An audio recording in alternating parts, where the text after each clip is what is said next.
everybody, this is Eric with another Battle Tanks League commentary video. Starting off, we have Alrion immediately teleporting into the middle with a distributor, it looks like. I'm not sure why he didn't just walk into the middle.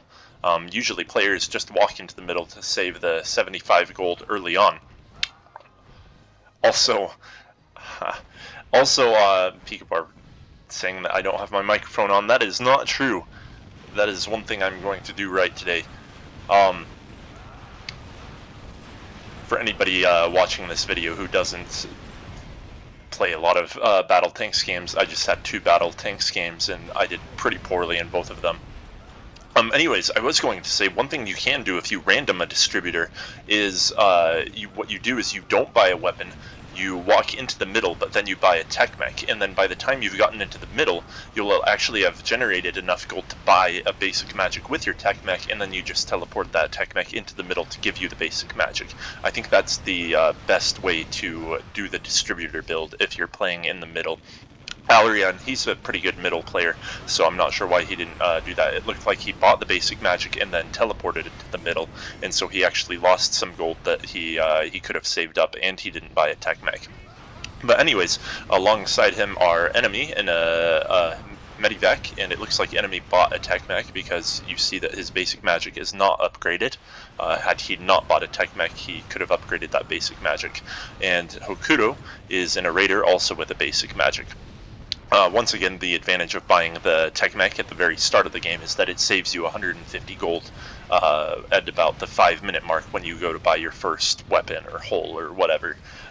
Each control point teleport in your tank is 75 gold, so to teleport there and back, that's 150 gold. However, your tech mech can do it for free, so the sooner you can buy a tech mech and start using that to go buy weapons and stuff for you from the shop, the more gold you will save. It also allows you to continue farming in the middle or being present in fights rather than having to leave and leave your allies vulnerable or potentially miss out on creeping or kill opportunities. So that's what's going on in the middle from the north team so far. Incognito is on the south team with a basic magic upgrade. You can see on the minimap he did not buy a tech mech, so while that does allow him to upgrade the basic magic immediately, he will have to spend the 50 gold and the time teleporting somewhere in a couple minutes in order to buy additional weapons.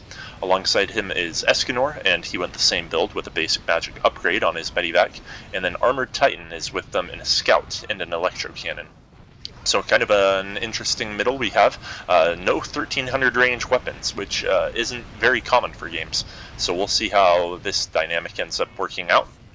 In the meantime, on the bottom we have Pikabar in a light tank for the south team. He has 2 basic magics, one of them is already upgraded.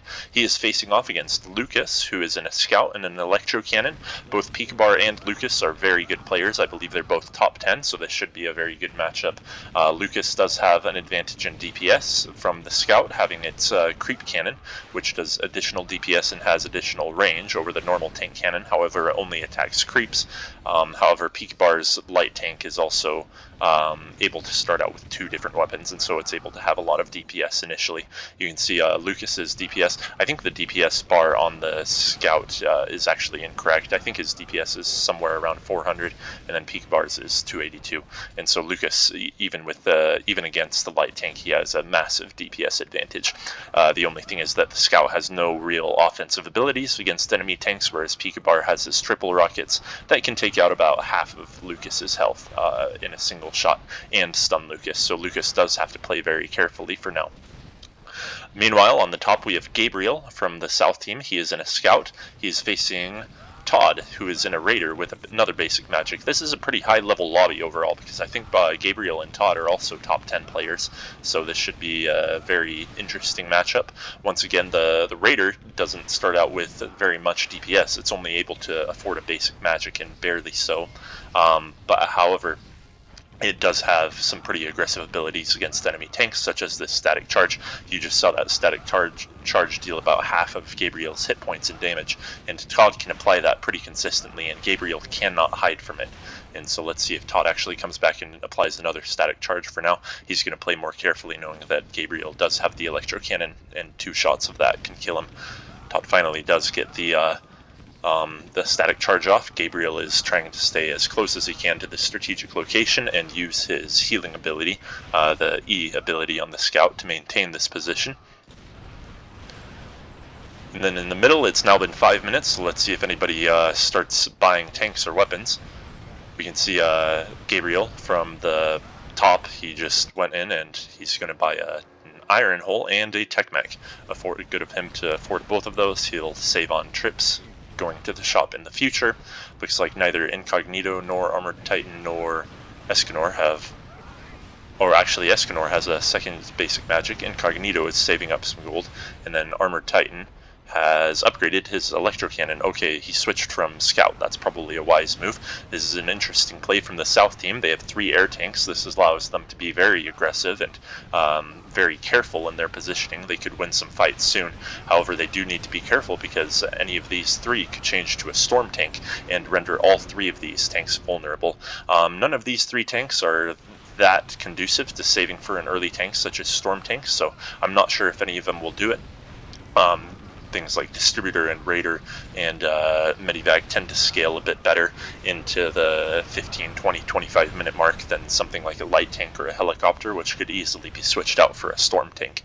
However, maybe perhaps Hokuto could switch to an early storm tank, and he might even save up directly to it with his basic magic upgrade. An early storm tank like that could actually be effective, and Raider is less effective in the middle than it is on the lanes, and so that might be a candidate for a tank that could switch to an early storm tank and really punish all 3 of these players for going all air tanks. Looks like Gabriel got a kill on Todd in the top. You can see he does have that iron hull helping him survive a little bit. Pikabar, meanwhile, has 1800 gold, so he could go back and buy a tech mech and a hull, and that will allow him to be much more aggressive against Lukas, who actually changed tank himself to a raider. That's probably wise by him to switch out of scout as soon as possible. While the extra DPS from the creep cannon is helpful, and that has helped him get a slight level advantage over Pikabar. Actually, that's just very slight, like 1 creep, and then Pikabar will be able to get to level 6 anyway. The Raider is much better in lanes than the Scout is, and it will scale into the 20, 25, 30 minute mark. Raider can actually be played even beyond that, provided you have good teammates and no hard counters in the form of, say, Demon Tank, Frost Robot, tanks that can have very quick stuns on the enemy team. Goblin Brawler is also very effective against Raider, in my opinion, just because the hit and run moves it so far back and forth that it will take a ton of damage from the Goblin Brawler's ultimate ability. Gabriel and Todd fighting on the top. Todd gets the heal, Gabriel gets his own heal. Gabriel is standing in the strategic location, so he does enjoy some healing. He's going to drop his hull to decrease his maximum hit points, and that will allow him to regenerate hit points as a percentage more quickly, and so once he is at full hit points, he will grab that hole again, as we see. Meanwhile, on the bottom, Lukas does get a kill on Pikabar, and he is pushing Pikabar's tower for now, so that Raider was a wise choice of him, and that will give that kill, and the pushing the tower will give him about half level advantage over Pikabar for now. Looks like the middle got a kill, ArmoredTitan killing Hokuto. Both of his teammates got assists, so that was good team play by them. Looks like Todd got a Star Shooter, and this is a weapon that does synergize very well with Raider. Raider can play at short range, kind of like anti-grav, a bit better than most tanks in the early game, and so the Star Shooter isn't that close of range, but 900 range in the early game is relatively short.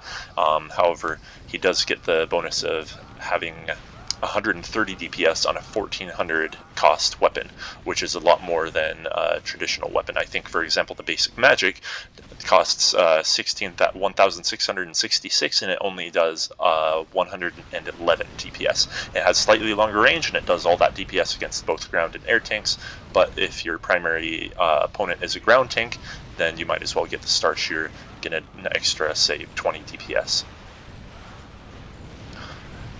Middle south team trying to push the north team. You can see both Medivacs got their super thrusts off and hit all 3 of the opposing tanks on the north team, so they had to pretty much turtle up in their command post just to survive that fight, but they did survive, and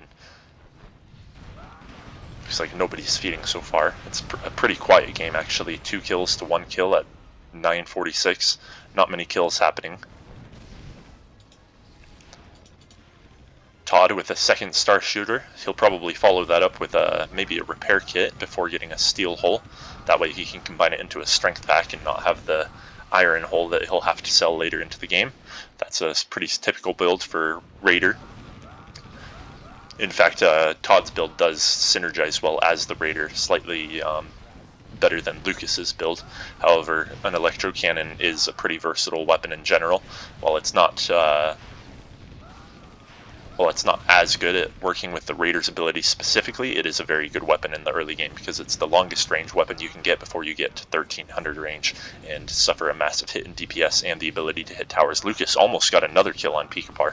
That was pretty lucky of Pikabar to barely escape, and it looks like Enemy was the one who got the Storm Tank, so he was the Medivac.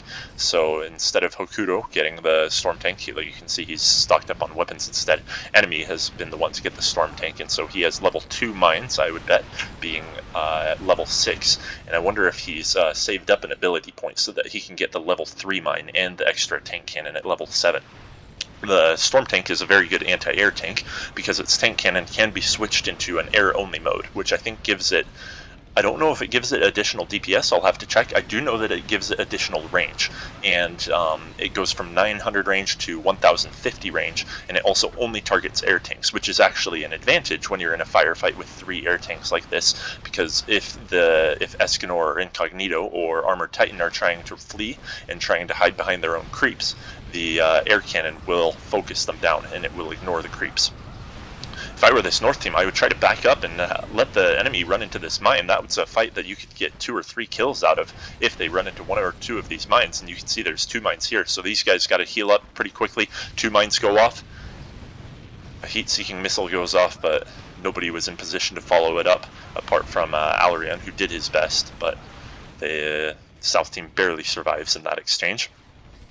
So yeah, they will need to stock up on mines a little bit more.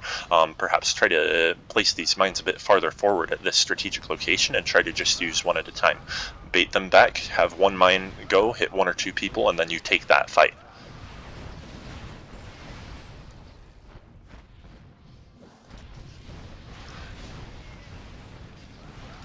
I'm pretty sure the Storm Tank's air cannon does do additional DPS. I think it's kind of like the grenade launcher or the star shooter. There's a formula that all weapons follow. Every weapon is balanced in that way, but weapons that only target specific unit types, such as creeps or only ground tanks or only air tanks, receive a boost to DPS. I think the Todd really putting some pressure on Gabriel. I saw that on the minimap and wondered if Todd already had hit and run, but no, he was just organically pressuring him like that. Gabriel was able to survive and Todd flees back. Looks like a couple of mines went off in the middle. The South team doing their best to hold them off. Looks like everybody survives so far. Once again, this has been a relatively quiet game. It's 13 minutes in and there's only 2 kills on each side. So nobody's feeding, nobody's really getting fed. This is a very high level game. A lot of top 10 players in this lobby. Gabriel with a second electro cannon trying to put pressure on Todd, who has the star shooters, able to turn around, get the healing, get the additional armor from the strategic location and barely win in that fight. And Todd's electro cannons were a little bit distracted by or Gabriel's electro cannons were a little bit distracted by Todd's creeps, which allowed Todd to barely survive in that exchange, but that was a very close fight right there. It's like Pikabar and Lukas going at one another. Pikabar gets the kill in that exchange. And so I wonder what Enemy's going to do with his mines right now. Once again, he could put them a bit farther forward and just try to take 1 at a time, or he could put them a little bit farther back. It looks like this South team is putting a lot of pressure on the North team, so if I were Enemy, yeah, that's about where I would put it, right in this strategic location. Wait for them to push, see if you can get maybe a second mine there, and then really start a fight with a lot of advantage, dealing about 2,000 damage to 2 different enemy tanks and slowing them down. Todd once again going at Gabriel, and Gabriel had a lot of creeps around there to take the damage, but Todd was still able to get the kill. You can see the creep that was left was a Zeppelin, and Todd's star shooters ignored that Zeppelin, and that's what barely allowed him to kill Gabriel. Gabriel, of course, did get the return kill. Looks like Pikabar got a kill on Lukas in the meantime, so Pikabar now has 2 kills. So Lukas now has a second electro cannon, and Pikabar has a rock catapult. That's an interesting weapon. You don't see that very often. Has 1050 range, just like the electro cannon, but instead of the upgrade costing 900, it costs 1500. So it's a bit better use of your inventory slot. I believe it costs 3500. So that's an interesting choice of weapon. It does fire very slowly, which some people consider to be an advantage because, kind of like the energy torpedo, you can be standing in range of the rock catapult and not realize that you're doomed to take 444 damage until you actually do take it, and then all of a sudden you're down a lot of hit points, whereas a continuously firing weapon will make it clear very quickly when it's firing on you and when you're standing in its range. So a lot of people do like weapons that are slower firing, such as the energy torpedo, and such as the fireball cannon instead of the fan of knives. I'm personally a fan of getting the fan of knives just because it's an early game weapon, and the fan of knives fast attack and fast projectile. I think it allows it to creep a bit more efficiently. But some people take the fireball cannon. I think most League players take the fireball cannon for the opposite reason, that it does deal a lot of damage to enemy tanks, and that damage is a little bit delayed, and so enemies won't realize that they're standing in range of taking damage until it's a bit too late. Gabriel barely getting a heal and able to kill Todd, barely surviving. Once again, that's a very close fight.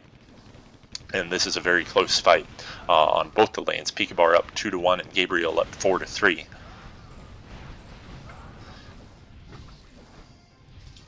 Enemy has a couple of air mines going off. That's going to hit all three of them. Neither teammate is really in position right there to follow through with it, so the south team is going to be able to get away with that.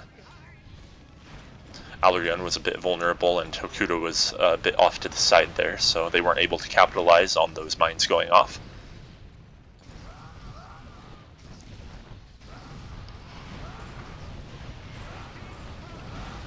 And I thought Storm Tank would be a really good call from enemy, and maybe it has been. Just the fact that all three of these tanks are air tanks. Were it not for this Storm Tank, they would really be putting a lot of pressure on Hokuto and Alrion. But it hasn't gotten as many kills as I was expecting, and probably not as many as enemy was hoping for.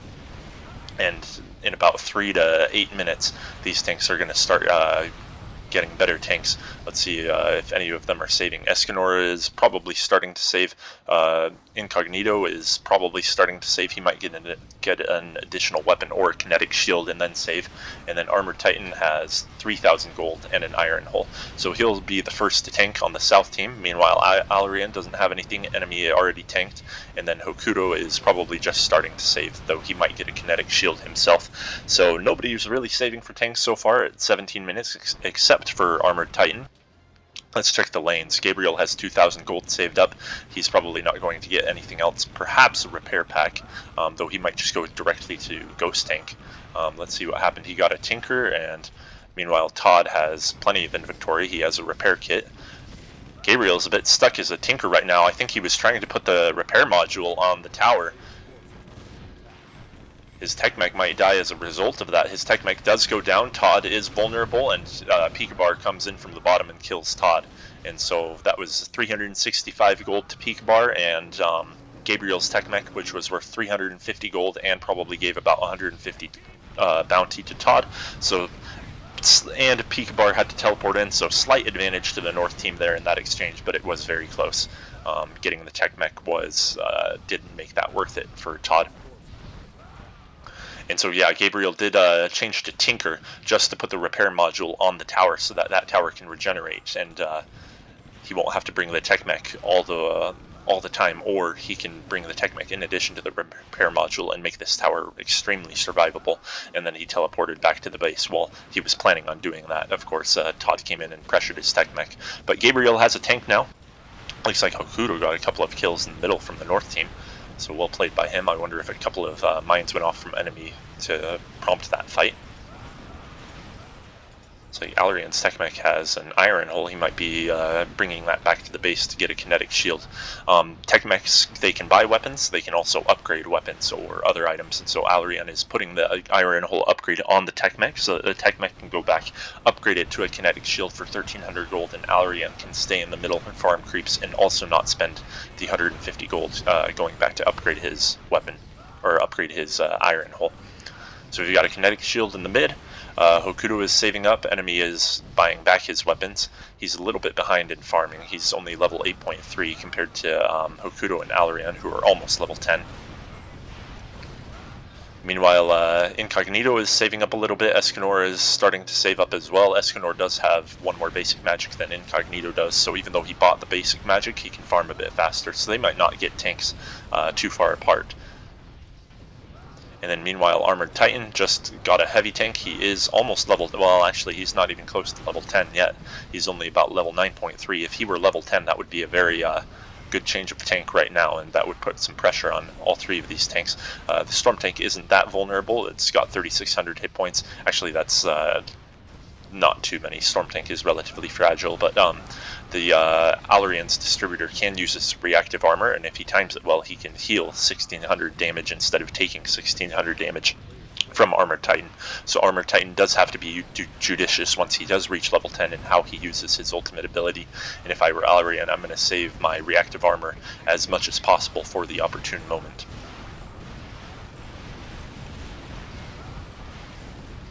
ArmoredTitan, of course, can still be damaged by the air mines, but they won't follow him. And so as these tanks start to get ground tanks, this Storm tank becomes a bit less useful.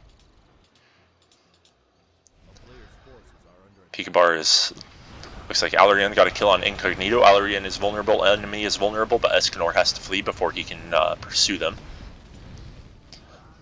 So the north team is winning slightly in the middle, but the south team is winning on each lane. It is very close though. It's only 9 kills to 7 kills. As a referee, I can't see net worth.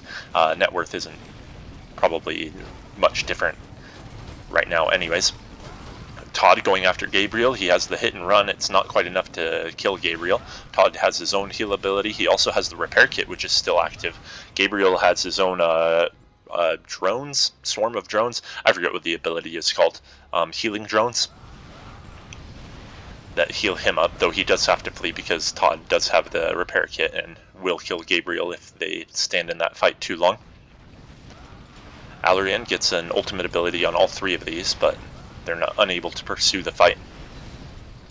And ArmoredTitan is level 9.8, so once he reaches 10.0, he will be much more potent and be able to instigate fights and get area damage with his ultimate ability.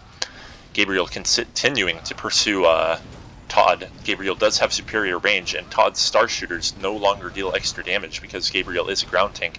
Todd is going to use his repair kit. He's going to get this kill on Gabriel, but right as these healing drones come in to heal Gabriel, Todd's hit and run goes off, and so he is able to get the kill. Well played by him.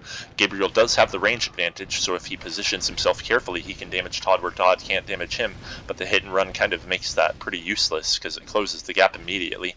Lukas, meanwhile, fighting with Pikabar on the top. They both have the same range. 1050 and 1050, well, a combination of 1000 and 1050. So Lukas is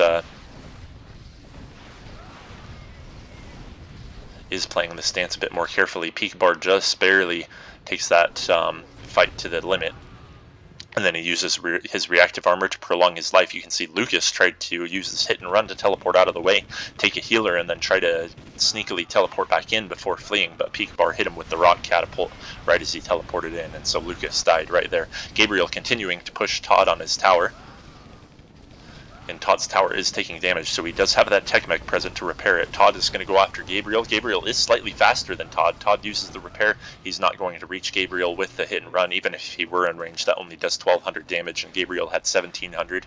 So Todd does ward off Gabriel, but he used a lot of abilities there. He still has the repair kit. Gabriel has his own abilities.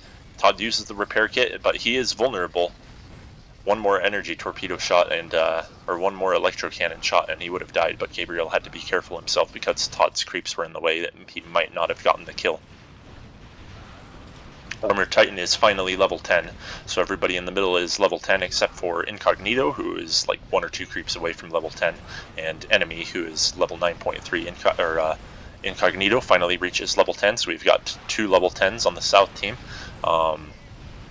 And then we just need Enemy to reach level 10, and I think that's the last player. Enemy, of course, does not have as much farm as he would have had because he did tank early and didn't have many weapons to kill creeps in the middle. So it was a good play by him to get the Storm tank. It probably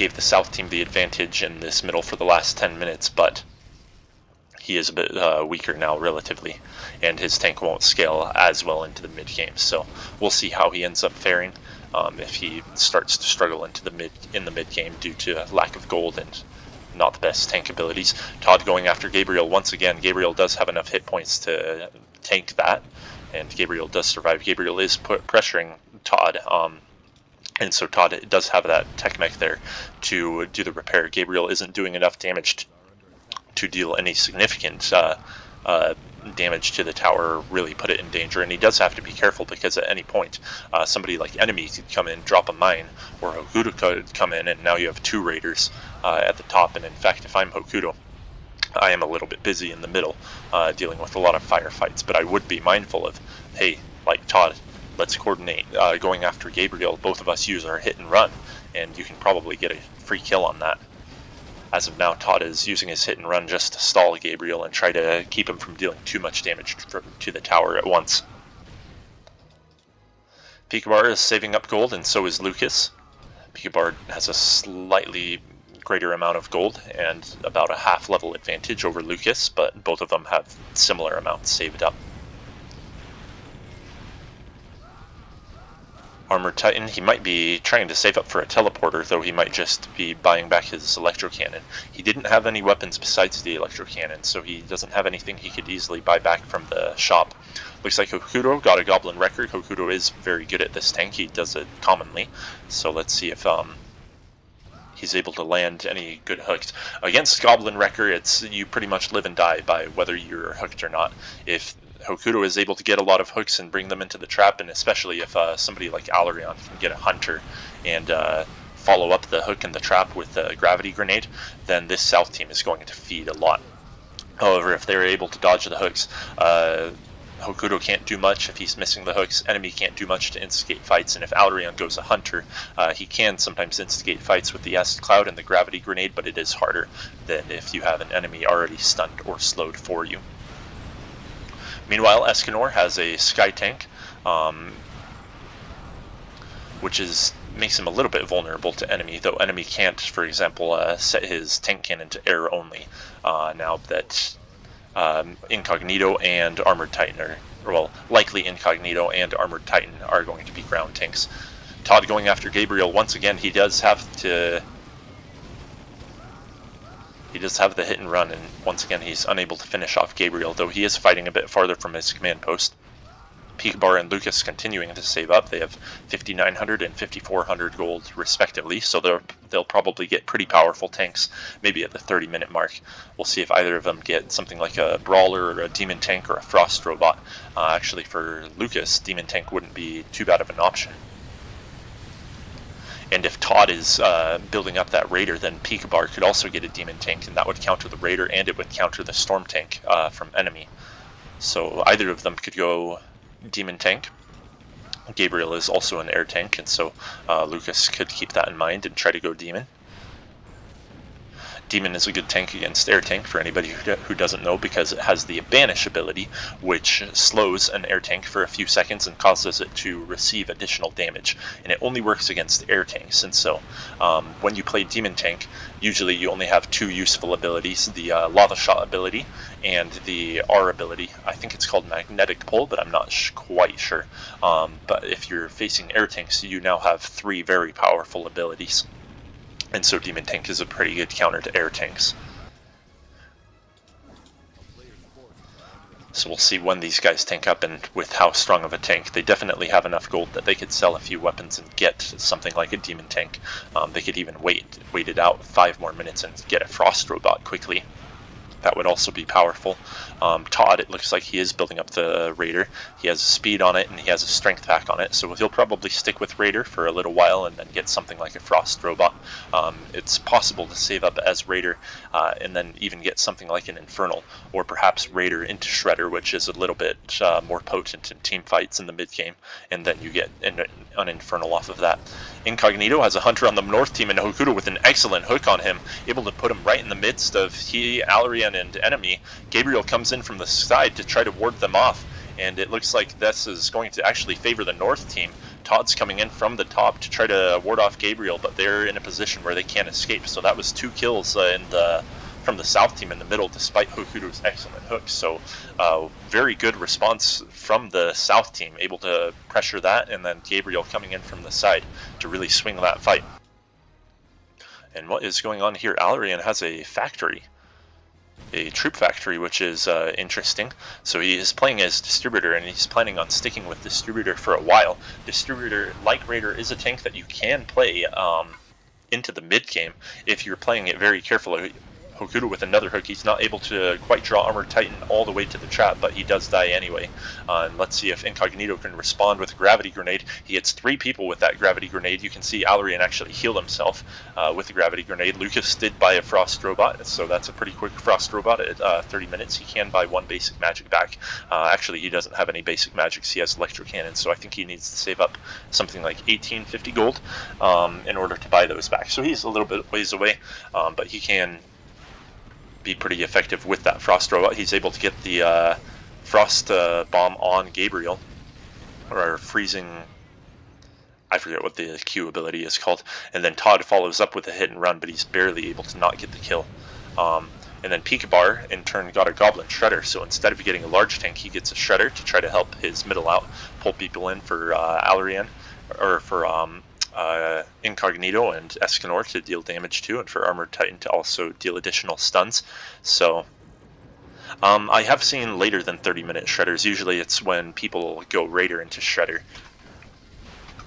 I actually can't commentate to everybody since I'm just an observer and not a referee. 30-minute Shredder is a little bit interesting. I was expecting Pikabar to go a little bit bigger of a tank than that, though the Shredder can work if he's planning on helping his middle out a lot.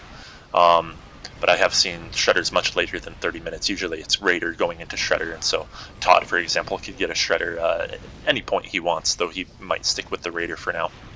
He does need more DPS if he wants to kill Gabriel. Right now he is surviving a lot, and he's able to take fights with the hit and run, and sometimes without even the repair, but Gabriel escapes before Todd is able to deal enough damage to finish him off. So if I were Todd, my next item is definitely going to be a weapon, probably a poison magic. Pikabar's coming into the middle. Incognito with an excellent gravity grenade hitting all 3 of them, and now Pikabar has his choice of whom to pull. Alrion heals himself, but enemy is vulnerable and he does die.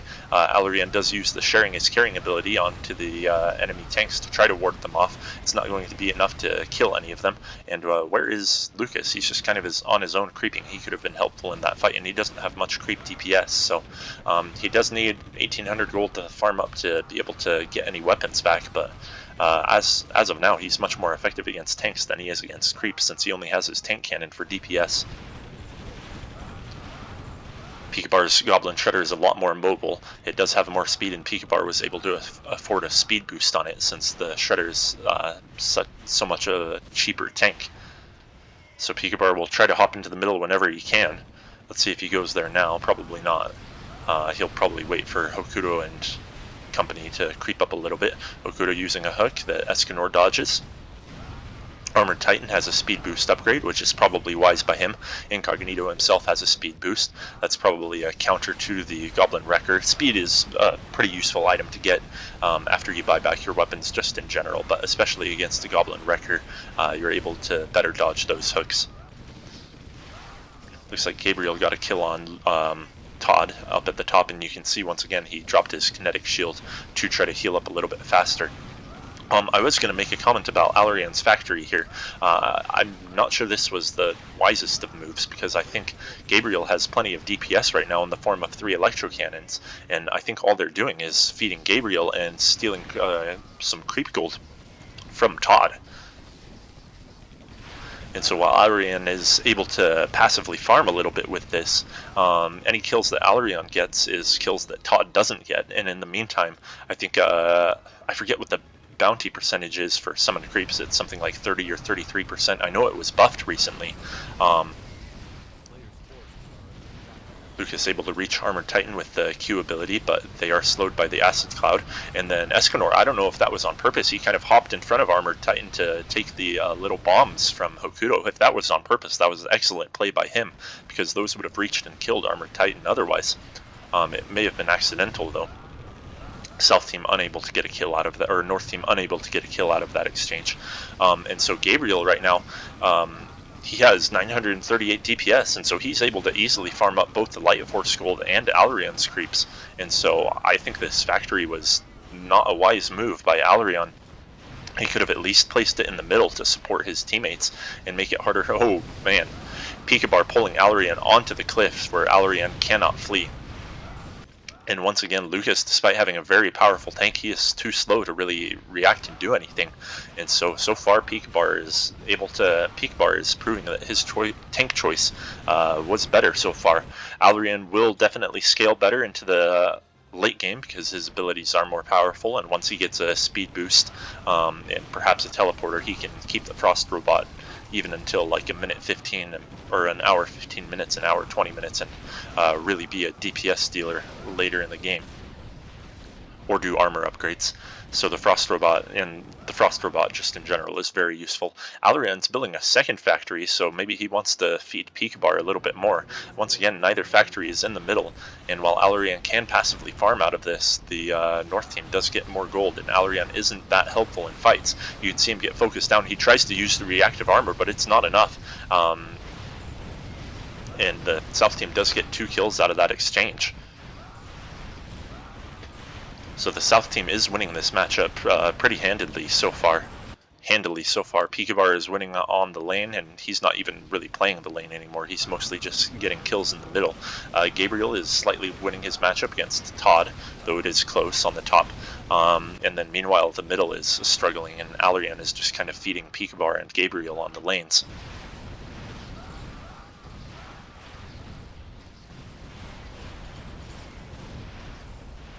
Incognito has bought his weapons back, he's bought his hull back, and he's bought his speed boost, so we'll see whether he gets an additional weapon first, like an artillery, or whether he tries to go straight for the orbital control.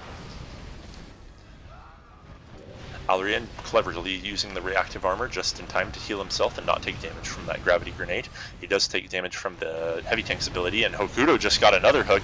Escanor gets trapped, and then he gets hit by the Q ability from Lukas, so there was no escaping that from him.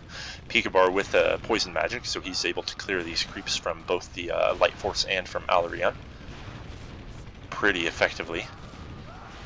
And Lukas, his abilities are on cooldown, except for his ultimate ability. Todd once again going after Gabriel.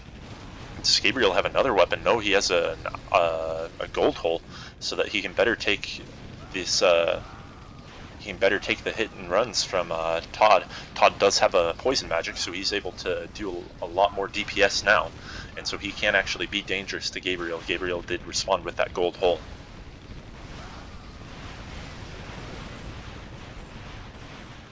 Honestly, I think Lukas might have been better off getting Demon Tank rather than Frost Robot. He would have been able to start out with a weapon or two and get some speed quickly, and then he can also use the Banish on Gabriel. Imagine him teleporting into the top right now, getting the Banish. Of course, Todd's not in a position right now, but let's say Todd did have a bit more hit points. He gets the Banish on Gabriel, perhaps a Lava Shot as well, and that's an easy kill. You force Gabriel to, instead of buying the gold hole, to invest money into the teleport. Oh, Todd barely unable to get the kill on Gabriel. Gabriel surviving with about 150 hit points there. He got lucky. And so yeah, I think Demon Tank would have been better from Lukas than Frost Robot was. He could have also used the Banish on Escanor. Granted, the disadvantage of Demon Tank, and this is especially a disadvantage for people like me, is that you actually have to hit its abilities. The Q ability, the stun ability on the Frost Robot is automatic. You can only dodge it by teleporting, but the Demon Tank, you have to actually manually aim it, and it's very hard to aim, especially if you're not the best of players. And so maybe Lukas is a pretty good player himself, but maybe he just didn't want to do Demon Tank for that reason, because there is that downside and risk factor with Demon Tank that it doesn't pan out. Or maybe he just thought like, hey, I've saved up cleanly since like the 10-minute mark, and it's 30 minutes now, I might as well get the big tank. And Pikabar got a much smaller tank that ended up being a lot more useful. So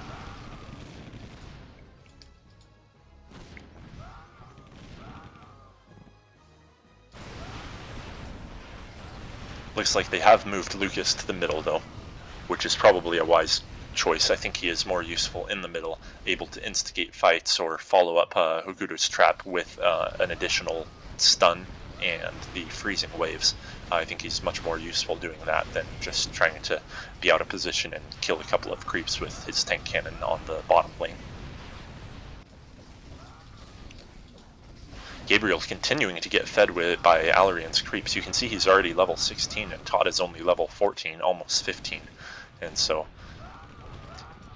and once again we see pikabar is level 16 and Lukas is only level 15, and so Alrion's creeps probably helping out pikabar and Gabriel more than they are helping out the North team.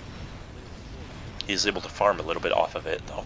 He does have 4,000 gold saved up again. We'll see if he ends up getting a tank sometime soon. A hunter would be pretty good.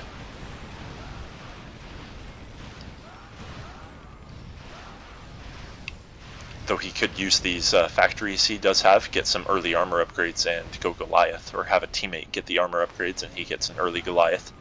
That's another possibility.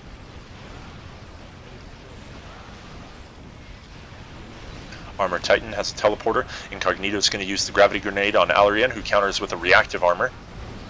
Then meanwhile, Lukas freezes Escanor. If Hokuto has a hook in him, he can pull him back. Excellent timing of the hook, and then the freezing waves are going to guarantee that he cannot flee. Actually, the Light Force got the kill on that, so pretty unlucky for the North team, not getting any gold from that. And Lukas comes in to gank Gabriel, but just barely too late, and Gabriel gets the kill on Todd. Lukas does not have his Q ability anymore. It was on cooldown. And then pikabar himself is a little bit vulnerable, but enemy does not have that many hit points. You can see he does have a repair kit, but pikabar is going to be able to flee in time.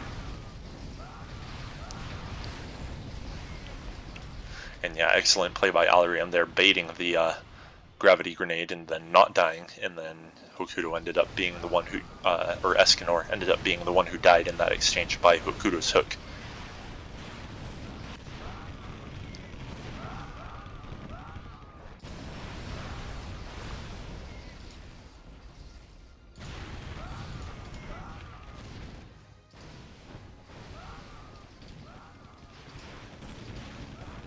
Alrion now has an orbital strike, so if either Lukas or Hokuto are able to trap an opponent, Alrion can do about 3,000 damage to them. So that makes him a lot more potent in these fights. He's not just a bait and not just a factory builder.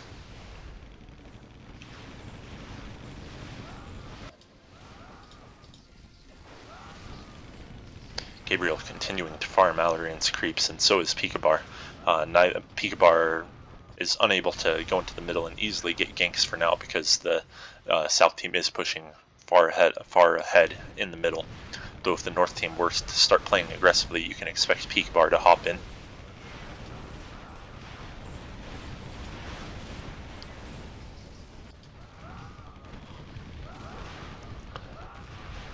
You can see due to the prevalence of air tanks in this game, nobody's getting an artillery. They're opting for lightning magics instead, and poison magics.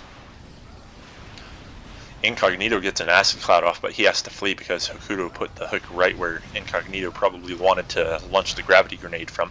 I'm curious to see if any armor upgrades have been happening. They're 8 and 8 on the North team, 8 and 8 on the South team, so no armor upgrades yet. I wonder if Alrion will get armor upgrades soon, now that he has the orbital control.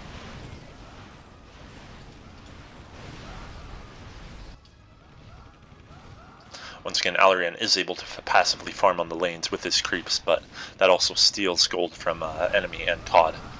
So you can see Todd is at a bit of a disadvantage right now in terms of experience and total gold farmed than Gabriel.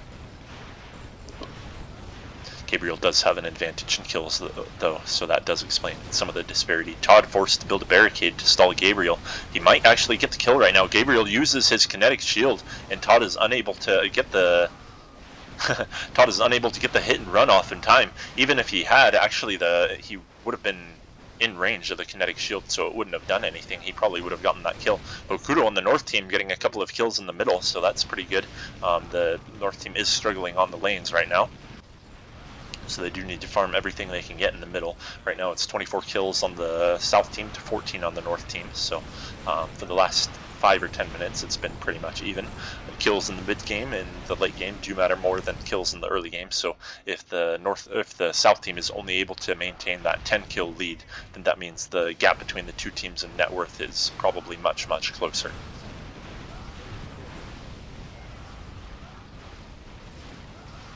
Alrion puts a teleport breaker in. I know ArmoredTitan has a teleporter, and so does Escanor, so that's a pretty hard counter to that. They can't use the teleport aggressively, and neither of them can use it to really gank the lane, since Gabriel is the one pushing the lane, and so is pikabar.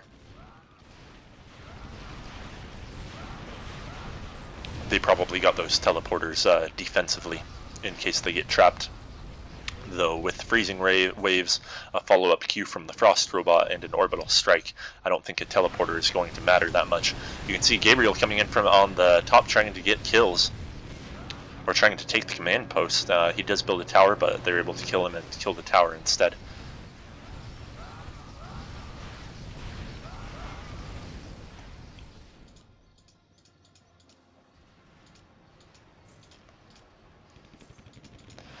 Looks like Incognito is going to buy an orbital strike. Yep. So he gets rid of almost all of his weapons, and he's going to try to just hunt tank kills right now. If he traps Alrion in the gravity grenade, he can get a pretty much instant kill. You can see pikabar come up. Alrion was a little bit out of position there. He is able to flee in time, but Incognito can gravity grenade Alrion now, and the orbital control can pretty much take out almost all of Alrion. Pikabar gets hooked before he can hook somebody, and then he gets hit by the Q of the Frost Robot and the Freezing Waves. He's able to barely survive and use the repair just in time, and then he actually pulls Lukas in. And so that actually went really well for the South team. I was expecting the North team to lose that exchange, but the North team to win that exchange, and instead they're about to lose the middle tower. Incognito, of course, does not have any gold against buildings. And so Todd is able to make up for that in the form of 2 kills. They're able to teleport to Gabriel just in time. They're unable to get the kill because they've all used their abilities, so Gabriel does flee. But them having pulled pikabar into the trap and used all those abilities on him, pikabar is the main source of DPS apart from Incognito on the South team, and so that's about as well as you could expect the fight to go for the North team. And even still, I think that was in the end a 3-3 exchange.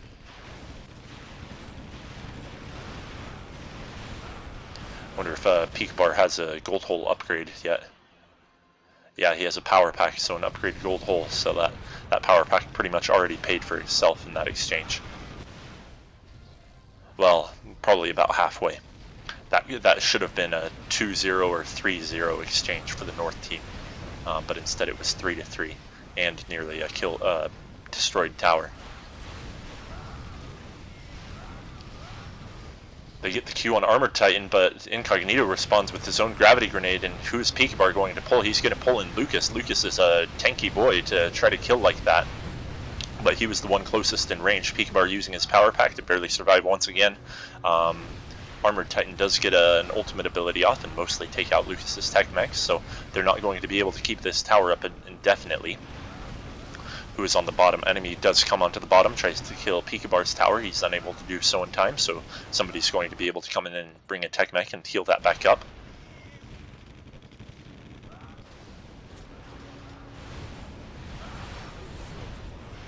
And then Alrion has not been earning that much gold as of late, so I wonder what he's going to be getting, unless he's been getting armor upgrades, which he has.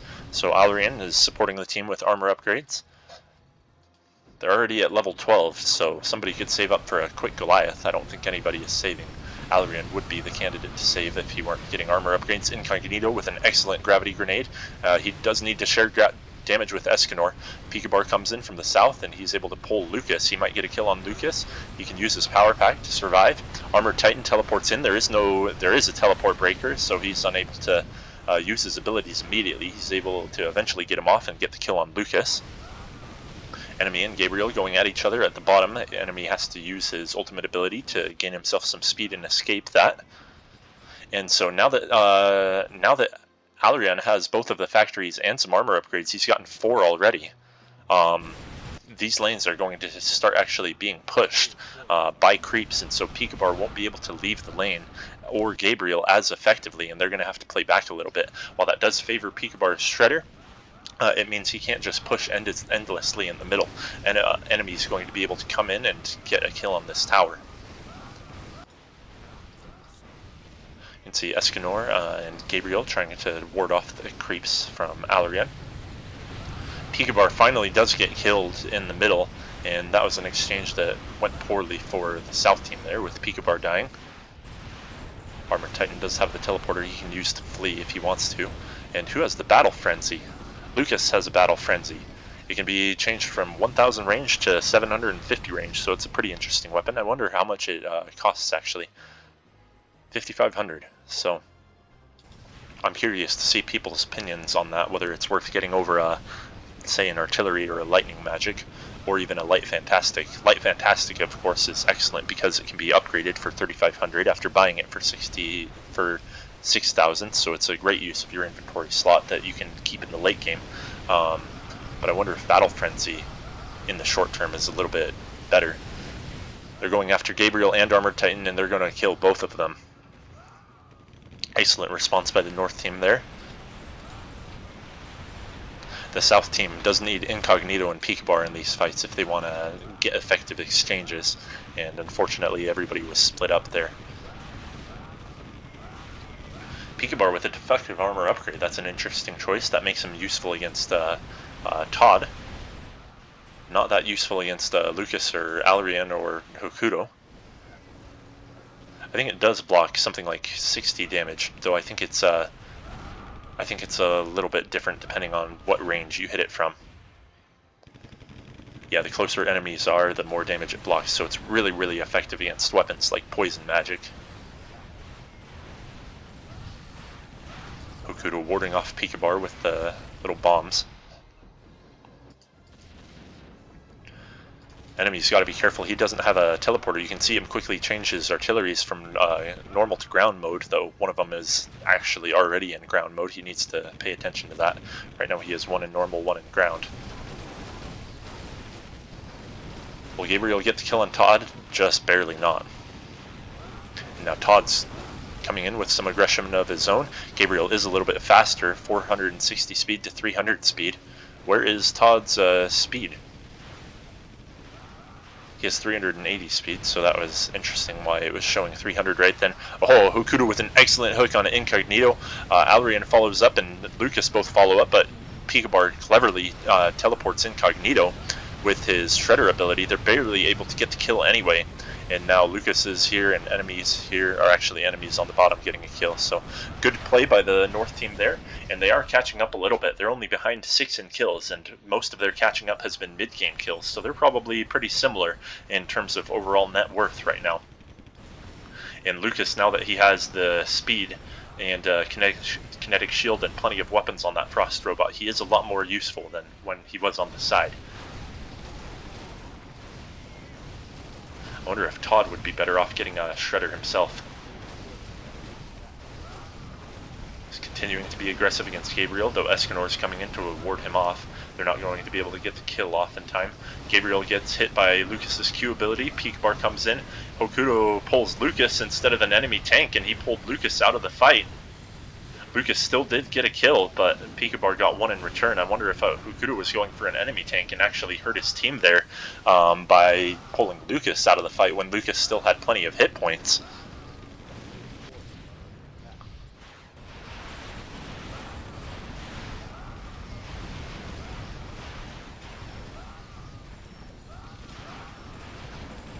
Hokuto with the light fantastic. Alrion doesn't have much gold to save it up, so it looks like he's continuing to get armor upgrades.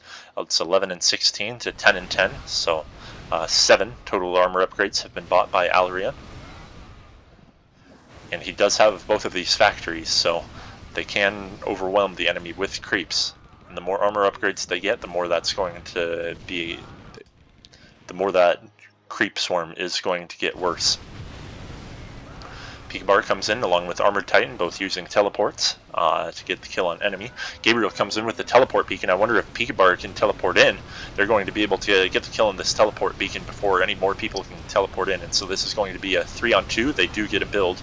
Pikabar does, though. That's going to be a 1-to-1 exchange, though it did cost them a teleport beacon and a tower, and probably pikabar's own life. Escanor comes in, he's a little bit late. They're really committing to this. Pikabar builds a laser tower. It looks like there are too many people on the south team, though. Incognito is able to come in and use his gravity grenade and the orbital strike. Lukas is barely surviving. Can he hide from Incognito enough? He barely does. Hokuto got a build meanwhile, and Hokuto able to get the kill on Escanor. He's going to die in return from ArmoredTitan. And so that was an expensive exchange from the south team that did not go as well as it could have. That laser tower alone is 2,000 gold. The rocket tower was 600. The teleport beacon is, I think, 400. So that's 3,000 gold in buildings alone. And then I think they either had similar kills to the north team or slightly less kills than the north team did.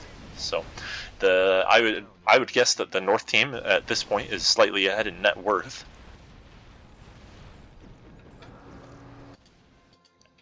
And along with the armor upgrades, the Alrion has been getting their 1117 right now, so that's 8 total armor upgrades. They are going to be able to get tanks pretty soon. In fact, let's see if anybody's saving. Alrion's not. Hokuto is saving a little bit. He has 8,000. Lukas is starting to save, though he might get another weapon before tanking up. And then Todd doesn't have that much gold for now. He has 2 poison magics, though. He'll be a good candidate for Infernal Robot a little bit later. And then Enemy actually doesn't have that much gold, so if I were the north team, I would definitely start saving up right now. Hokuto is doing so, Lukas is doing so, but take advantage of Alrion's armor upgrades that he's been getting for you. And then if I'm Alrion, as soon as you get to level 18, I would just start saving up for a tank. It looks like he is at 18. Pikabar tries to pull Alrion in. They do get a lot of damage done to both Alrion and Lukas. Incognito is going to come in with a gravity grenade. It's going to hit Hokuto. We've got Gabriel and Escanor all here, so we've got all 5 people on the south team here. They're able to get a kill on one of them. They can build and guarantee this command post, but there's nobody at the south team to really stall them. It looks like Enemy in the meanwhile did take the bottom command post, and it looks like he he built a mortar team and gotten a reinforcement to do that. Does he have a siege pack? He does have a siege pack, so I wonder if he'll try to siege the base from this bottom position.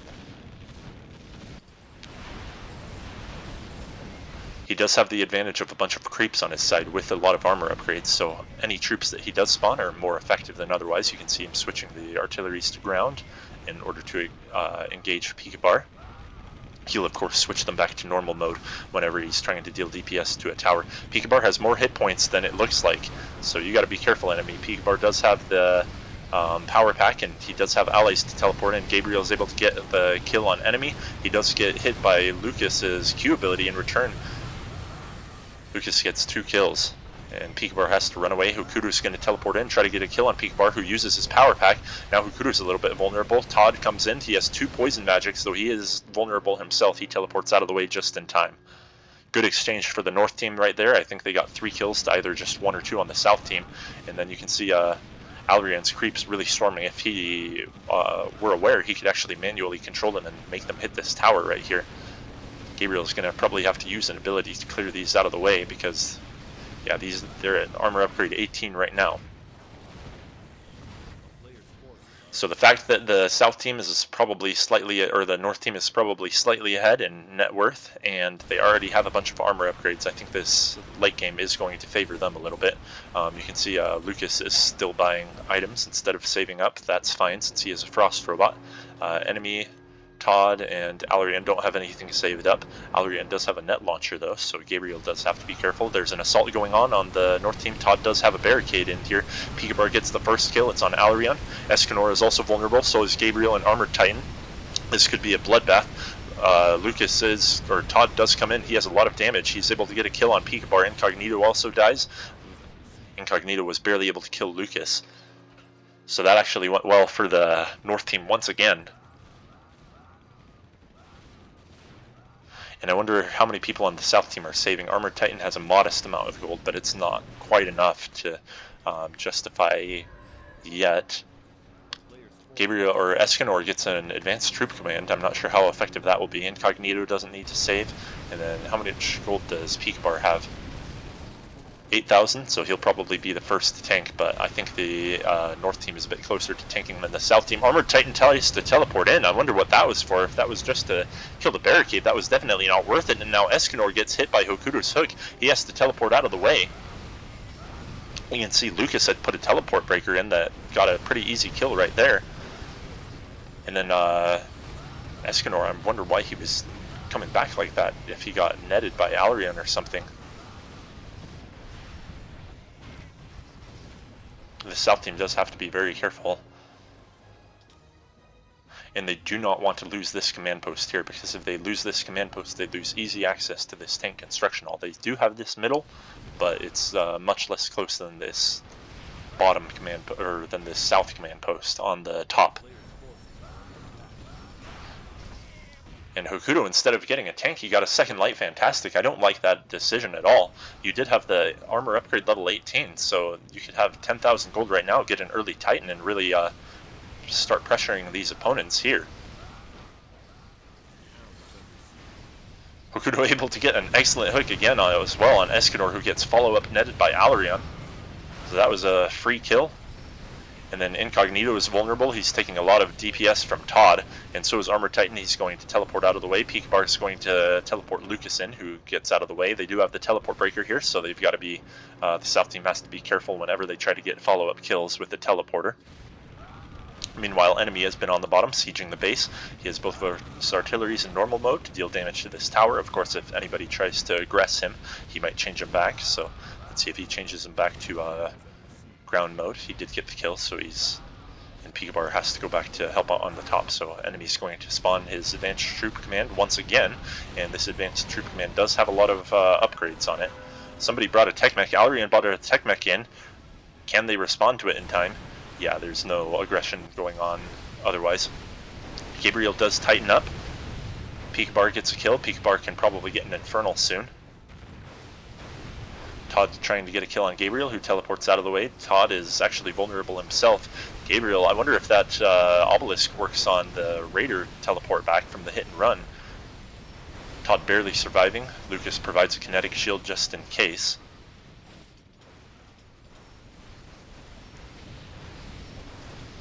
Lukas trying to be aggressive here. He just gets pretty much instantly killed by Incognito with the gravity grenade. And Pikabar, instead of getting the Shredder, he gets a Titan. So I wonder if he'll definitely sell the deflective armor and the iron hull, and probably buy some weapons back.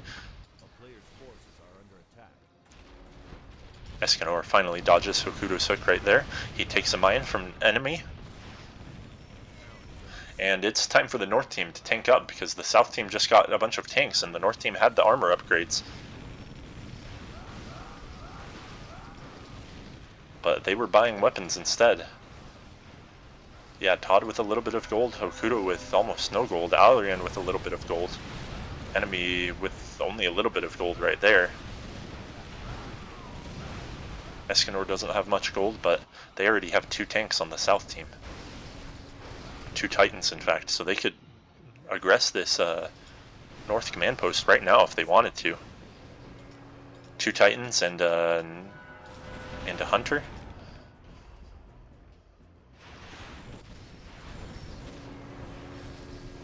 Lukas trying to get the kill on ArmoredTitan before ArmoredTitan can teleport out of the way. ArmoredTitan is able to teleport out of the way. Lukas teleports out of the way before Incognito can get a gravity grenade on him. You can see clever synergy of the net launcher and the orbital control. Alrion trapping Escanor in the net and then using the orbital strike on him. It's not enough to get the kill on Escanor though.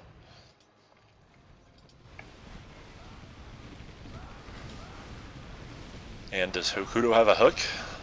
He uses a trap. Can he hook perhaps Incognito, who doesn't have a teleport? That would be a great candidate.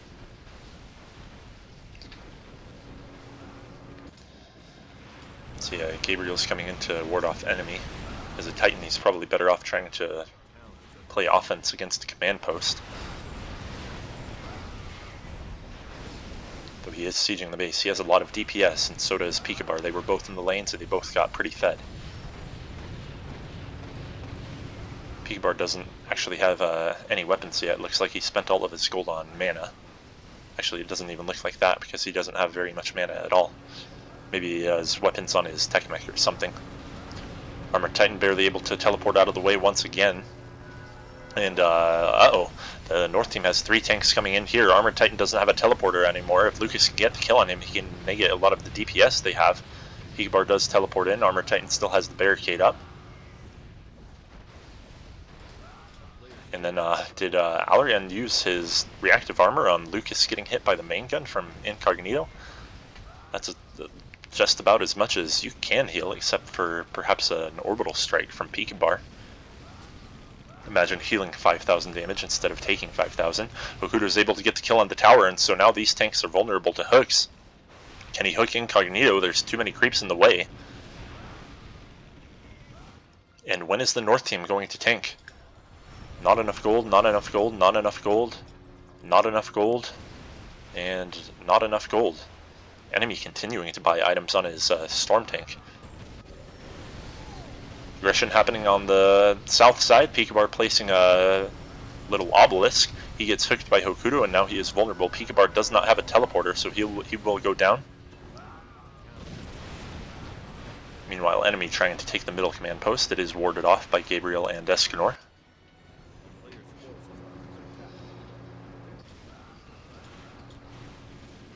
ArmoredTitan's not close to tanking up.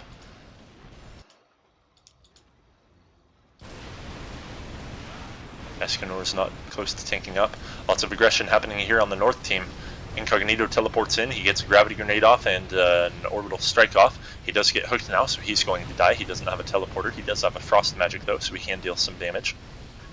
Lukas is going to be able to get a kill on ArmoredTitan, and Hokuto got a kill on 2 people himself. Alrion comes in with the distributor to build tower, and Pikabar has no DPS. Gabriel is the only one with DPS.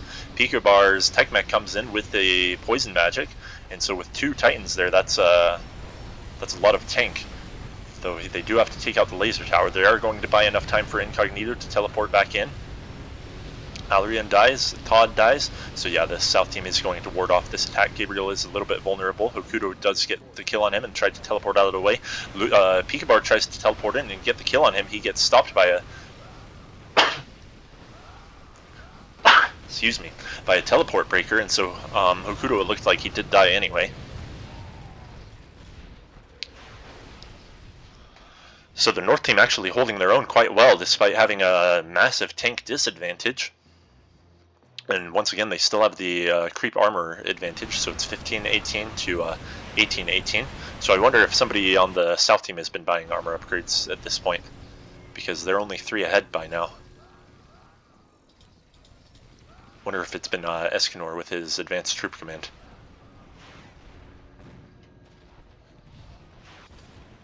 Escanor using that troop command to get the kill on the teleport beacon, which did cost 400, so that's a worthwhile use of the advanced troop command, taking net worth away from enemy. And then Escanor actually gets the kill on Alrion just with his troops. What was Alrion doing right there? And now ArmoredTitan, Incognito, and Escanor are going to come in, and they're going to get the kill on Lukas before Lukas can react. Now they've got Todd here to defend and Hokuto here, but they're the only 2. Pikabar and Gabriel coming in. They've set up obelisks. This is going to be a capture for the North team if it's not already. Yeah, I guess the capture for the South team. I guess the North team had taken that back at some point and I missed it. So the South team does take back command post. And whom am I looking at that has 9,000 gold? Escanor has a lot of gold saved up now. Hokuto does not have gold. ArmoredTitan does not have gold. Lukas doesn't have much gold. Alrion doesn't have that much gold. Enemy doesn't have that much gold. And then Todd has some gold. Incognito talking to Escanor. I guess he accidentally put that in all chat. I was wondering if he was maybe on the North team for a second there and trying to confuse Escanor. All chat trolling. Hokuto trying to deal damage to Gabriel. ArmoredTitan tries to teleport in and help out, but he's stopped by a breaker. Pikabar does come in with the obelisk anyway. Hokuto preemptively builds a barricade before Pikabar can. And they are going to ward off Pikabar here. And Hokuto does hook him.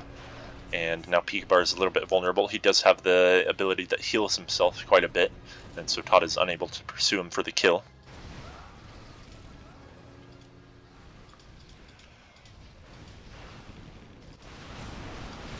And yeah, if Escanor can get a tank pretty quickly, they can pretty easily finish this game. Gabriel continuing to earn gold from sieging. Enemy has also earned some gold, but he's not in the best positions to siege from here right now. His team is a little bit too vulnerable, and an attack's coming up on the top.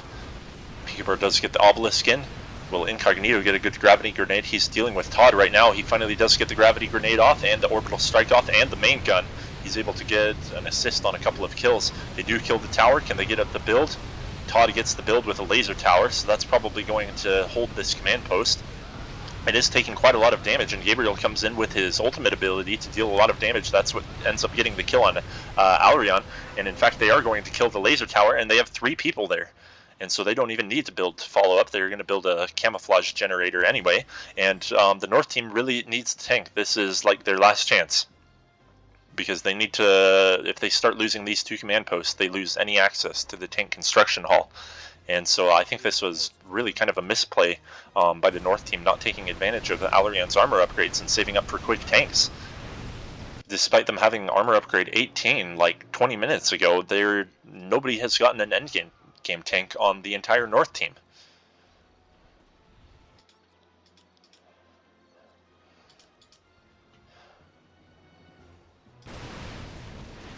Like, Todd, sell your stuff and get an Infernal or something, and Hokuto as well. Looks like enemy's trying to sell his stuff. He's a little bit vulnerable. He has 200 hit points. Do they have a teleport breaker here? Pikabar is here, so they've got to be careful. Ow! And the obelisk gets enemy. That's probably going to go on the little BT clips where all the Tinkers die. And yet this is one more big aggression from the South team. Pikabar does go down, and so does Incognito. Hokuto actually cooks Gabriel out of the way, so that was actually well played by the South team here. Though Alrion isn't that useful in a fight after his initial wave of abilities. He does stall by building a tower. Hokuto has almost no hit points left. ArmoredTitan has his teleport. If he wants to get out of the way, he will. And this is enemy's chance to walk as a 200 hit point Tinker. Pikabar does have the... Oh, and he barely gets the Goliath. If Incognito had had his main gun charged, I was going to say Pikabar does have the teleport rakers, so that would be suicide for enemy to try to teleport in. And finally, we have one late game tank, and it's the cheapest late game tank you can have from the South team. So let's see if Todd, he is able to buy an Infernal. He does buy the Titan instead, and he is able to retain 1 poison magic, so they at least have 2 tanks now. The North team is ahead by 10 kills, so they've extended their lead slightly, and they are probably ahead slightly in net worth. I wonder how many armor upgrades Escanor has been getting. It's 1718 to 1919, so they're 3 behind still. Hokuto with a hook on Incognito, excellent.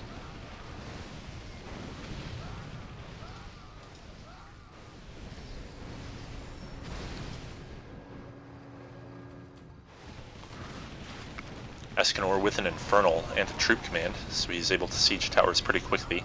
Teleports out of the way. He can't be followed because of Pikabar's teleport breakers. A player's forces are under attack. I just realized that this game has been going on for over an hour, and I panicked, thinking oh no, what if my microphone isn't on? I've done that before in an hour and 20-minute long game, but fortunately my mic is on this time. Enemy barely unable to get the kill on ArmoredTitan. ArmoredTitan barely survives. Hokuto cooks Gabriel and pulls him into a trap. Todd is there to assist with his ultimate ability and a poison magic, but somebody teleports in. It's Pikabar. He hit a teleport breaker. He's still able to get the kill on Todd. And now they're going to try to take out this South Command post. Incognito comes in with a fresh set of abilities. He misses the orbital strike, however, able to at least hit the gravity grenade. He's able to get a kill on Alrion, and there's 4 tanks right here. Escanor is going to come in with his Infernal. Lukas does build the laser tower. If he can try to target Escanor and get the kill, he does, but the laser tower does go down. Pikabar gets the build. Enemy uses his, Hokuto with an excellent hook once again, getting the kill on Pikabar. And all that remain are Todd and ArmoredTitan in this. Todd can't leave the command post because of Pikabar's tower. ArmoredTitan does have a teleport in case he needs to escape. And it looks like Alrion is finally going to tank up to a Frozen Tempest, and Hokuto is going to get a tank himself, probably an Infernal.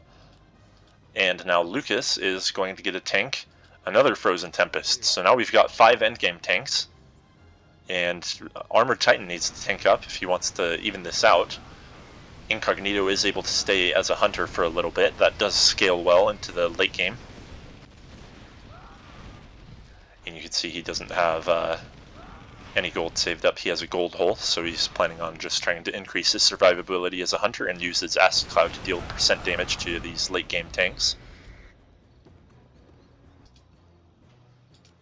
And so what do you do if you're the South team and you have this temporary advantage in tank that's about to expire in 20 seconds? Well, they probably got to respond to Pikabar first. Pikabar is going to use his Obelisk to take out a Teleport Breaker.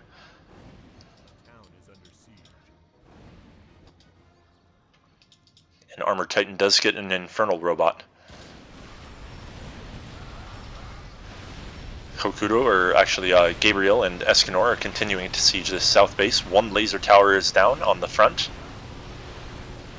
So actually, if I'm the north team, I'm trying to take every opportunity I can to get these towers down, perhaps kill a factory or 2. They do have to respond to this south team aggression though. Looks like Todd's going to get stunned by a couple of Infernals, and so is Alrion. They're doing a lot of damage here. Incognito comes in with a gravity grenade. There it is. And they're going to get the kill on ArmoredTitan, but though Lukas does get netted himself and stunned once again. So that's a 1-to-1 trade. And Escanor is going to try to drop another advanced troop command in. Looks like Todd is teleporting in. He might just be buying mana. He might not be there specifically to counter Escanor. Enemy is there though. His tank cannon does deal splash damage, so it is pretty good at taking out creeps. He's going to have to use his ultimate ability anyway though, because his tank cannon was hitting some other location. And so Escanor is unable to deal much damage to this laser tower, though Gabriel is also coming in from the top. He uses his Obelisk and his just raw DPS from his weapons to start damaging this rocket tower. 1 rocket tower is down on the top and the other is only at about a quarter health. And yeah, if I'm the South team, maybe try to like wait until Gabriel and Escanor here kill their troops really quick, and then try to teleport in and take a command post. That's going to be hard to do because if you're the South team, you're placing teleport breakers all over this place so that they can't easily access it. I actually don't see any teleport breakers right now, and so it is possible. It is kind of an oversight. Oh, Escanor misses his Q ability, and then Incognito hits the gravity grenade onto Pikabar, so clumsy use of abilities there from the South team, but they're still able to get a kill. Lukas comes in with a kinetic shield for Todd. And Gabriel is coming after Alrion's factory. Alrion did put his second factory here at the bottom, where it is a little bit protected, though that first factory, or actually this was the second one he built, his other factory does go down by about a third. Pikabar tries to teleport into this bottom command post. He's stopped by a teleport breaker, and they're going to be unable to pursue this. Escanor once again spawning an advanced troop command. It's going to deal some additional damage to this tower here. Incognito misses a gravity grenade. Wonder if somebody teleported out of the way of that, or if that was just clumsy. Aggression going on both ways. Hokuto dropping in, Escanor dropping in. Lots of abilities going down. Incognito doesn't have his gravity grenade or orbital strike. That would be really useful in these fights. It is still a 1-to-1 trade, and Todd and enemy are both very vulnerable. Todd gets a small heal from Lukas. And then looks like Gabriel did get the kill on Alrion's other factory. I don't see Alrion. Yeah, Alrion's dead, so unless I see it in his inventory like right now, or maybe on a tech mech of his. That's Lukas. And yeah, Alrion, it looks like he lost a factory there. Alrion trying to enact revenge on Gabriel for killing that factory. Misses the cryosphere, Gabriel dodges it. And now Gabriel actually taking that exchange quite well, and he still has a lot of hit points, and he's going to stun Alrion, and he's going to get the kill on Alrion. Well played by him. Incognito, meanwhile, teaming up with a couple of people to get another kill. Looks like Lukas finally got the return kill on Gabriel, but in the meantime, pikabar came into the bottom, planted an obelisk and a rocket tower. Incognito doesn't have his abilities, but ArmoredTitan does. He drops in as the Infernal and uses his abilities. Pikabar's tower is still alive. It's going to go down now. If Todd can build, they can stall this invasion here. And yeah, Hokuto does build a barricade, so they're going to retain control of this command post. Keep in mind that one target that the south team does have is Alrion's factory here. Goliath coming in, it looked like his ultimate ability missed, and then his off-road engines ended right as he was above the tree, so he teleported into a vulnerable spot into this command post. Alrion with an excellent gravity grenade, and now this is a 4-on-2, and they didn't have any teleport breakers in to stall these guys from teleporting. Gabriel comes in, plants the obelisk. That's going to make it very uncomfortable for these guys to stay here and make it impossible for people to teleport in. They're still 5 seconds away, the closest person. Hokuto goes down. They're going to get a build as soon as they take out this barricade. Is Alrion going to try to pack up his factory? Yeah, he packs it up, and one command post to go for the north team. And the south team is continuing to extend their lead in kills, so they likely have a lead in net worth as well. They have 10 seconds before Hokuto and Lukas come in, so they can take advantage of this 5-on-3. Pikabar does take a lot of damage. He actually might go down. He's stunned for now. That's a 1-to-1 trade. And Hokuto does miss the Q ability, but they are able to ward off this command post here. Where is the... Oh, okay, that was ArmoredTitan. I was like, where is the teleport breaker? I thought that was Hokuto.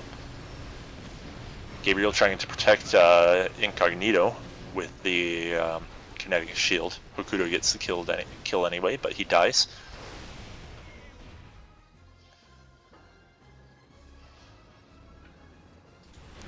And meanwhile, both of these laser towers are down in the middle, and these factories are vulnerable. So at any point, and it looks like, yeah, both Escanor and Gabriel are going to try to force this north team to stay here or else lose factories.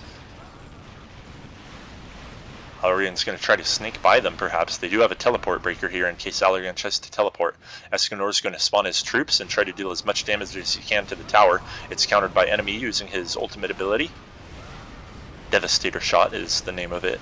Now I remember. Meanwhile, fights going in on the bottom. Alrion comes in and builds at the top.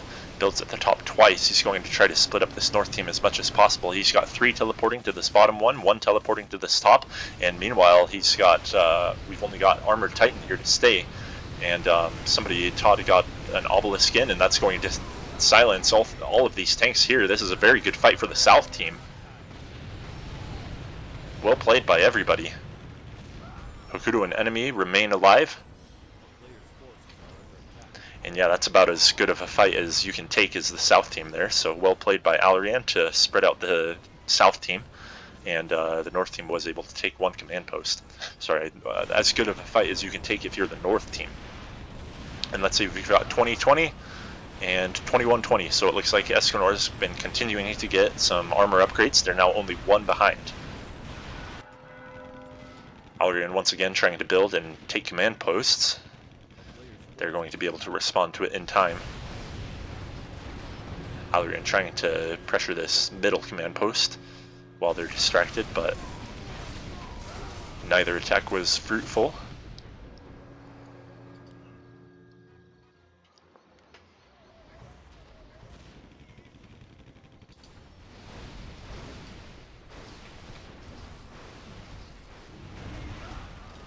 Escanor once again going to try to make his way up to these factories and get a kill.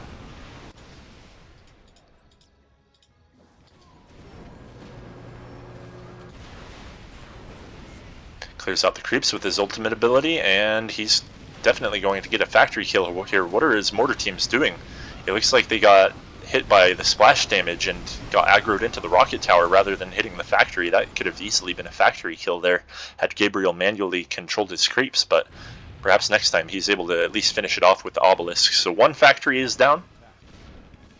Alrion, of course, has this troop factory that he can move into the base to have it be better protected. Maybe he'll do that soon.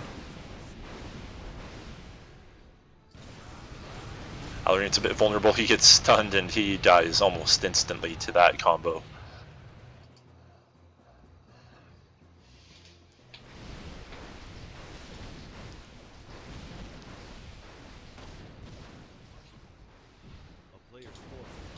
Escanor once again with some aggression, clears out the creeps with his ultimate ability. Lukas clears out his creeps with, I forget what that ability is called.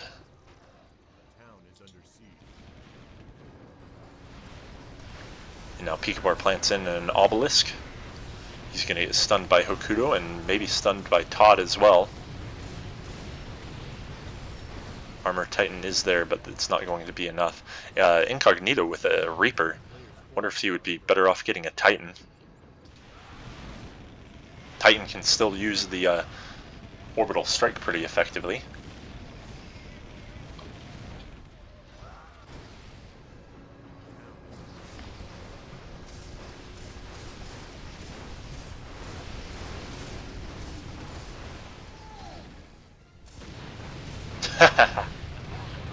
Oh, that was epic.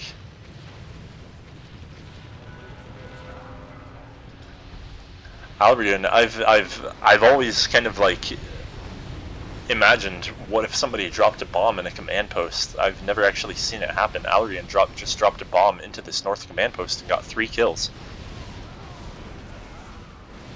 I didn't even see that that bomb was there. I don't think the south team did either until all of a sudden they started taking tons of damage. And it looks like the north team is going to be able to, after all is said and done, take that. So once again, Alrion instigates a good fight that results in the capture of a command post. And now it is 3-3, actually 4-3. They do have this bottom command post here.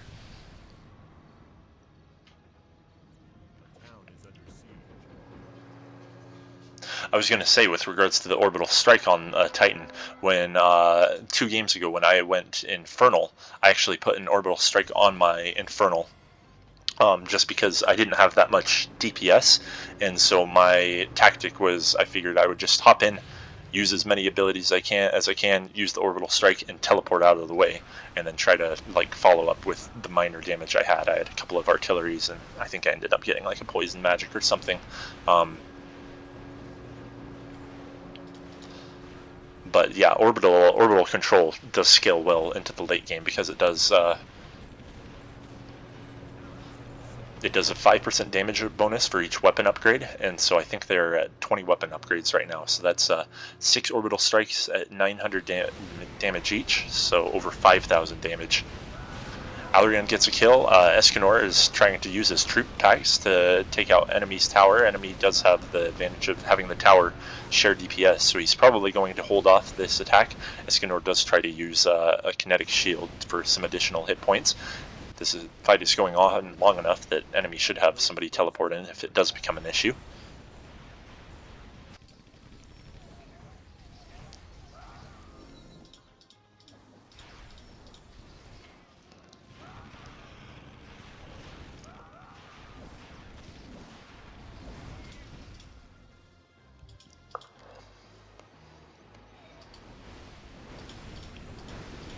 Escanor once again trying to be aggressive.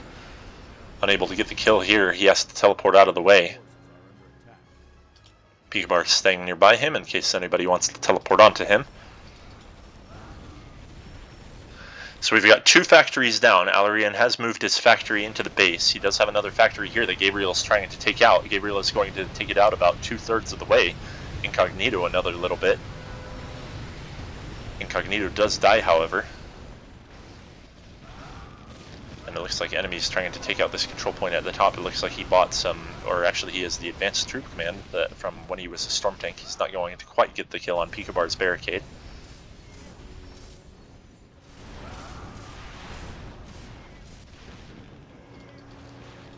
So I wonder if Alrion's going to move that other factory to the base as well. Yep. So we've got 2 factories down, but Alrion's moved 2 into the base.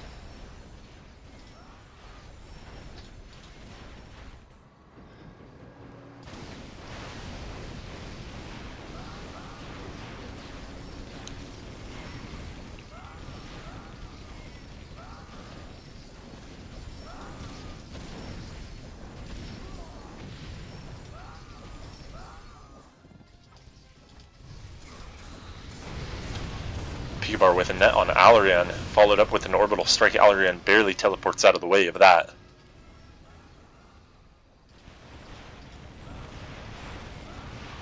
And here's one of the impacts that having factories go down can have. You can see this south team has 27,000 force gold. This north team only has 13,000.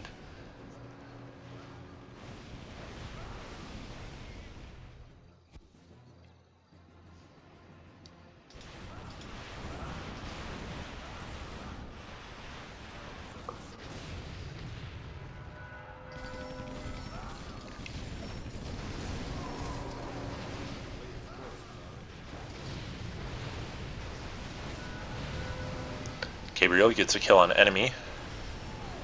He's now taking out this barricade, but Todd is here and Hokuto is here to send him off.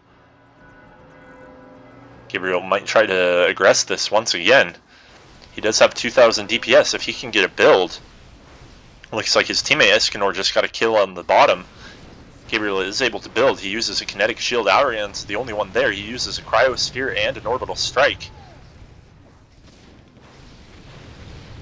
Todd is going to come in to try to swing this fight. And yeah, they're barely able to kill Gabriel there.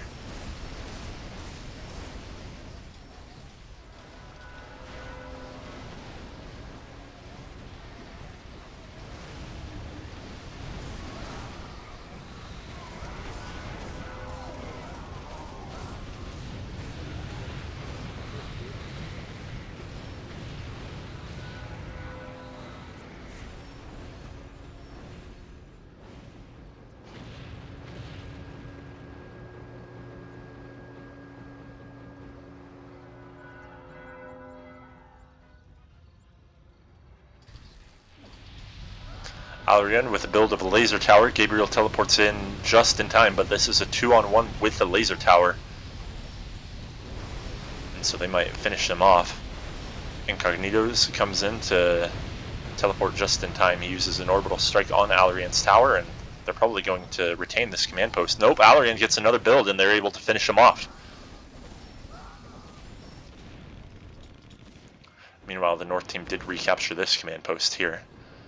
And they have 30 seconds where it's a 5-on-3, so let's see if they can take advantage right now. Escanor is going to come in. He missed most of that ability, and so right now this is an advantageous fight for the North team, attacking from the south, of course. They're able to get one kill. Right now it's just Pikabar and Escanor. Just hop in and you have the build.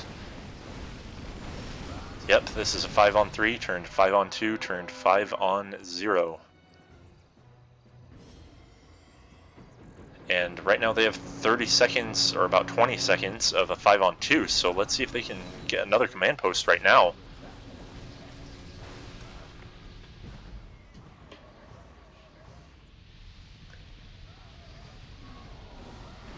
They still have the 5-on-3. They gotta take their chance right now. Incognito with an excellent gravity grenade to start off, killing most of Todd, though. Hokuto's gonna come in and deal a lot of damage to Incognito and Gabriel. Lukas is able to get a build. ArmoredTitan is the only one left. Pikabar spawns in. ArmoredTitan is barely surviving. Enemy is still there trying to deal damage. Looks like the South team is able to retain control of this command post. But they are on their last leg, actually. And you can see the North team has caught up in kills 83 to 87, and most of those have been late game kills.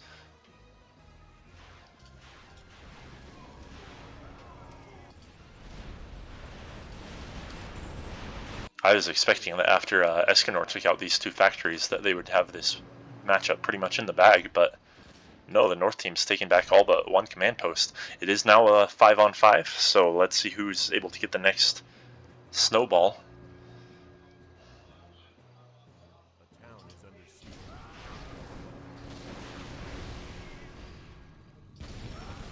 That is one thing that I've noticed tends to happen in these very late game fights, is when you have respawn times that are 30, 40, 50 seconds, fights tend to snowball. If you're able to get one or two quick kills, you can oftentimes go back and heal and re-attack the command post before they can even before they can spawn back, and so now you can get exchanges where you take a command post, get 2 kills, take another command post, get 2 kills, and you're just perpetually fighting 5-on-3s. The South team is going to try to be aggressive here. They're able to get the first kill. It's on Todd. Alrion and Lukas are having to teleport away. Enemy has to stand off to the side. Hokuto finally dies. Enemy uses his Devastator shot, but nobody's dead to that, and they're able to get the build, and the South team is going to have to flee, and they have 2 people dead. So right now it's a 5-on-3 for the South team.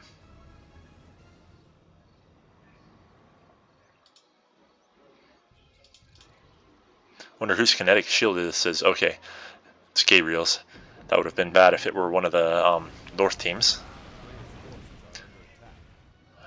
Looks like the South team is, or the North team is going to be able to spawn everybody before the South team has their next assault.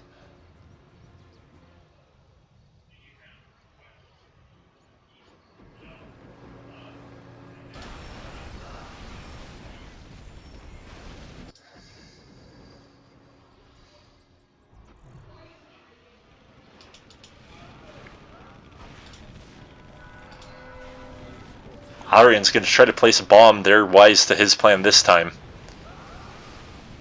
3750 gold, and it didn't do anything. Yeah, that's a trick that works once, and people become wise to it. So you can see that North team stayed well away of that bomb. Well away from that bomb. The North team is able to capture a command post, so now we're back to 3-on-3.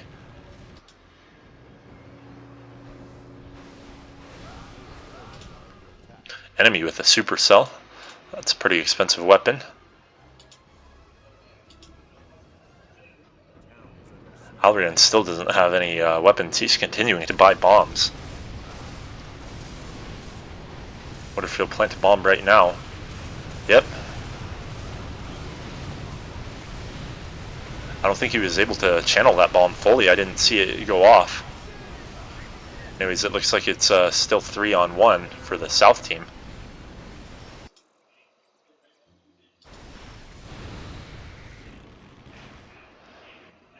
And they have a lot of time to just take command posts.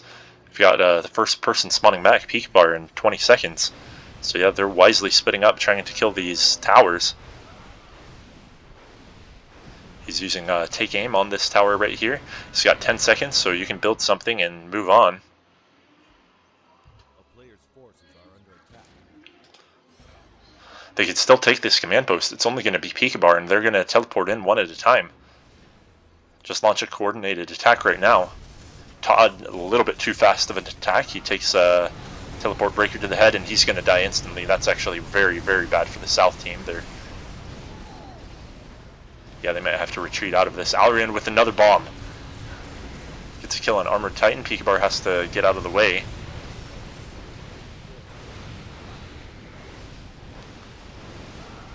And yeah, the North team is going to have to flee. They do have a build, but builds aren't that impactful anymore, especially with Escanor coming in with troop commands, and they're just going to cede this command post. Enemy trying to at least retake one command post. They're going to spawn there just in time. So does enemy have a teleporter? Yeah, he has a teleporter.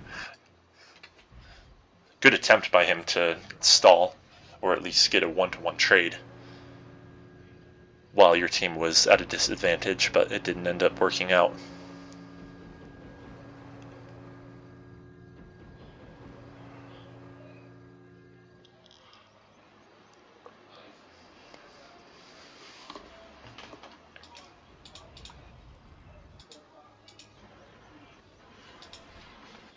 I wonder if the North team, or if the South team, like the Dark Force, gets a 5,000 gold bonus automatically per factory down, because every time I've checked, they've been about 10,000 ahead of the Light Force's team gold, and they're 2 factories down.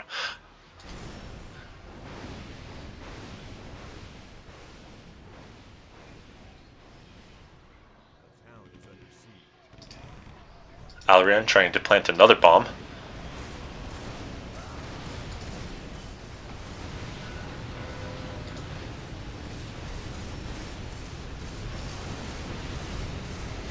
Escanor is the first to fall. ArmoredTitan is also vulnerable. Hokuto barely teleports out of the way.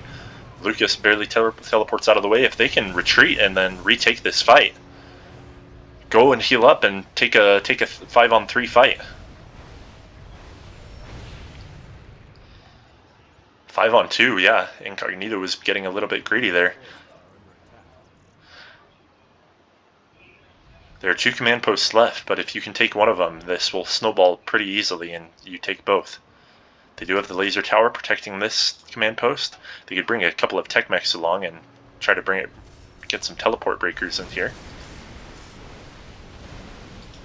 Gabriel able to hit Hokuto with the orbital strike, but that barricade is going to fall far too quickly, and now it's just a 5-on-2. 5-on-3 actually, but now it's 5-on-2.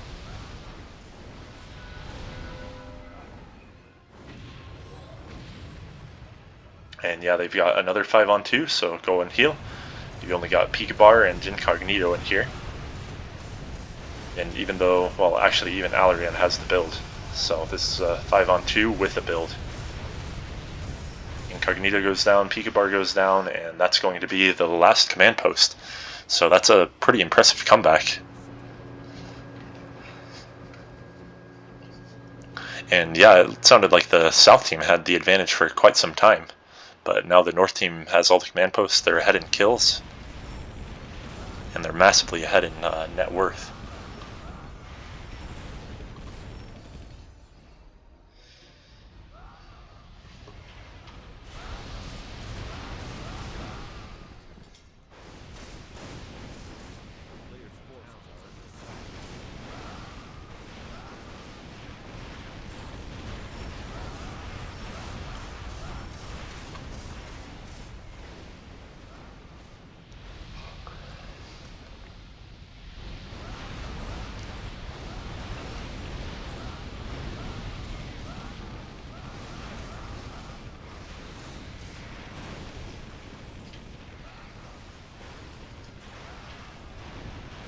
That is true. For a while they had 2 Titans and they couldn't finish the game. The North team took forever to get their tanks, and they got away with it. Pikabar builds a teleport beacon. The only one able to get in there in time is Escanor. He's just going to have to flee.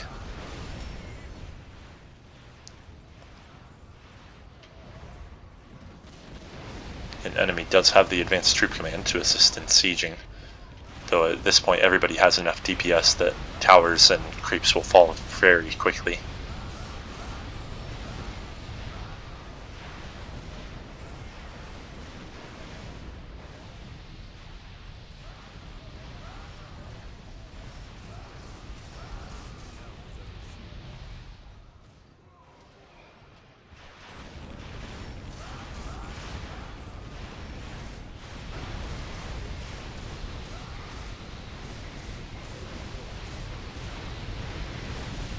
Hokuto dropping in, trying to deal damage to these tanks and these towers. He's going to teleport out of the way before he can be finished off. I think enemy doesn't have his teleport active. He actually did, but he was killed before it could go off, and now this North team does have to play defensively because it is a 5-on-4 for the next 40 seconds. They have a laser tower here, but the South team might just decide to go to this command post instead. See what they end up doing. They're trying to build a little bit. Pikabar does get a camouflage generator to hide his teammates from the fire. 2 camouflage generators, so they're really committing to this, but maybe they're not quite committing to it. And yeah, those camouflage generators are going to go down, and who is it? Enemy spawns back in about 10 seconds. So that was their chance, and now it's back to a 5-on-5, and these factories are vulnerable.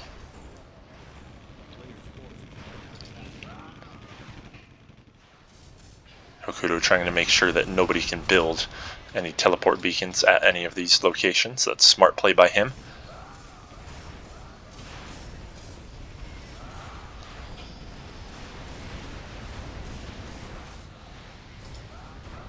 Alrion hits a cryosphere on the factory as well as an orbital strike. That factory is now at about 1/3 health. Hokuto continuing to build barricades all over the place.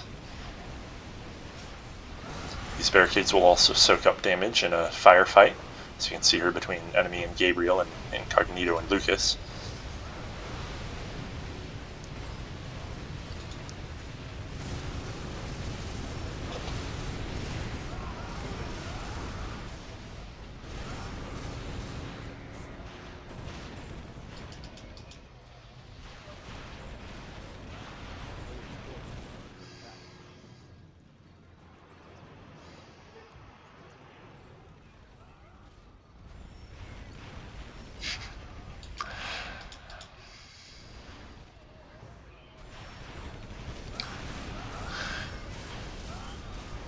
There's still a chance for the South team, I think. They still have all of their factories, and if they can get a couple of good fights, swing a few command posts their way, and swing the net worth back to about even, they can turn this game around. Pikabar is complaining that Todd had better latency than he did, and so Todd was able to get a few builds that Pikabar otherwise might have gotten. This is a 3-on-2 at the top. Gabriel and Pikabar facing off against several tanks. Actually, Escanor was there.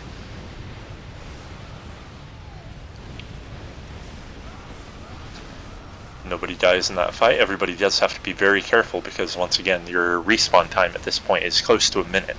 So you'll disadvantage your team for long enough that the enemy team can heal up and assault a command post if you do die.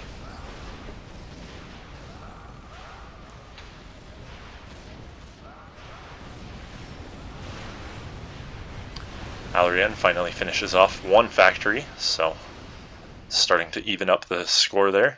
Keep in mind, Alrion does have 2 factories at his own base that are able to farm him up gold passively.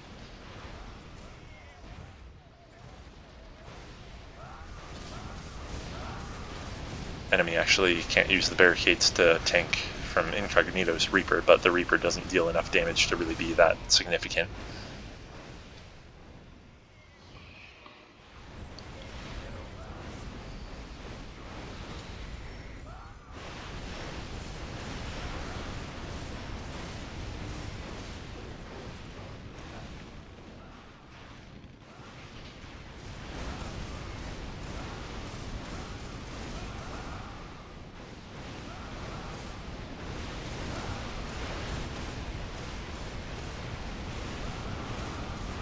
Hokuto continuing to build barricades. Now he's going to drop into the middle of everybody, try to deal a lot of damage.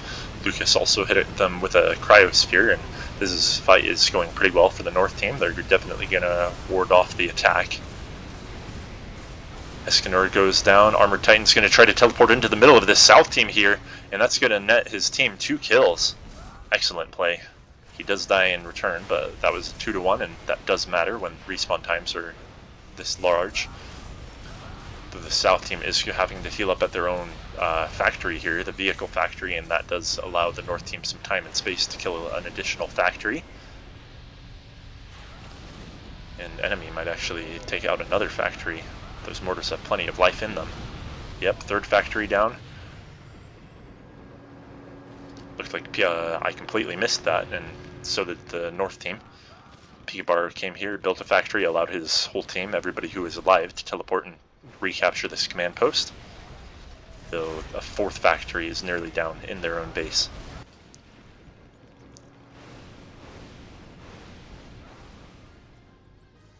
Our player's forces are under attack.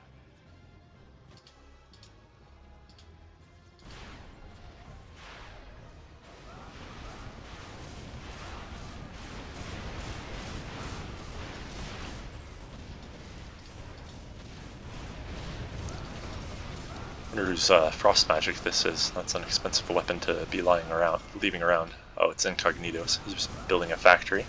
Alright. Player's forces are under attack.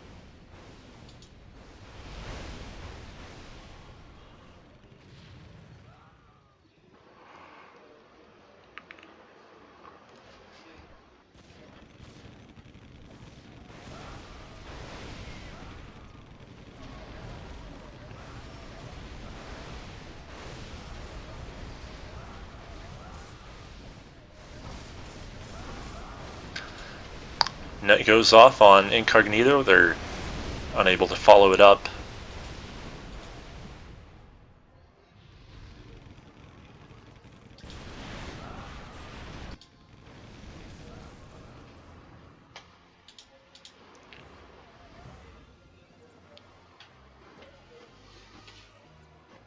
Town is under siege. Player's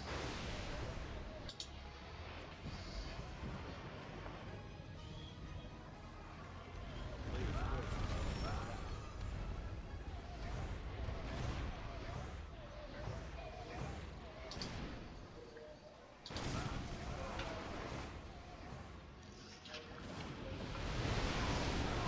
attack. Escanor able to get the kill on the North team's laser tower in the middle. They're just going to rebuild it though, it looks like. Escanor dies before he can escape. And now this is a 5-on-4. They can try to take this command post here. Pikabar checking for teleport breakers. And Hokuto's going to teleport in, hit all three of these guys and his abilities. That's going to deal a lot of damage to them. Gabriel a little bit late on the teleporting in, and he's going to be hit by the obelisk.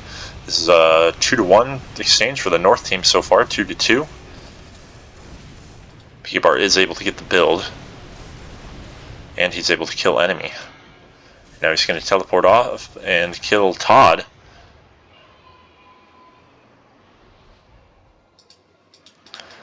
Incognito and Pikabar the ones remaining. Pikabar is able to get a supercell finally.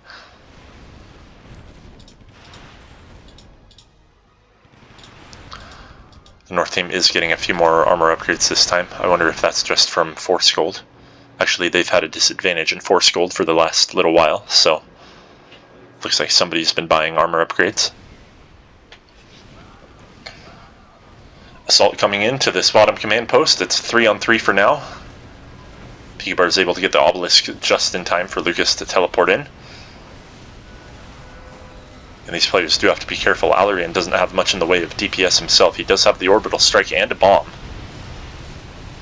But he dies before he can really be effective in any way. Incognito does have the build there. It's going to go down. And Pikabar with a follow-up build. They might actually take this command post. 2 command posts. That's very impressive. It's now 3-to-3. 4 factories are down on the South team though. Only 2 on the North. Though this might change soon if they're able to take this middle. Right now it's a 4-on-2 and they're just going to flee the command post, try to hold the next one.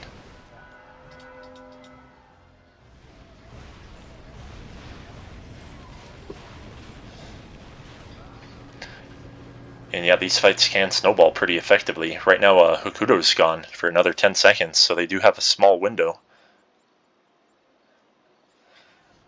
They're just going to reset and try to take the next 5-on-5. Perhaps siege the base a little bit.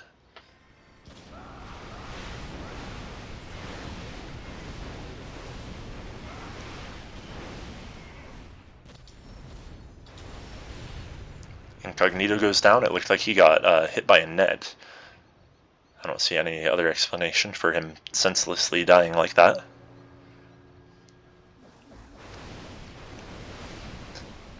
Now this North team is going to try to take advantage of the 5-on-3. Hokuto with an excellent teleport in. ArmoredTitan the first to die, so now it's 5-on-3. Gabriel does have the build. And the North team might have to flee and go heal up. They do have plenty of time though. 38 seconds before ArmoredTitan comes back, and 14. Incognito is going to be back for the next wave of aggression, but it's still going to be a 4-on-5.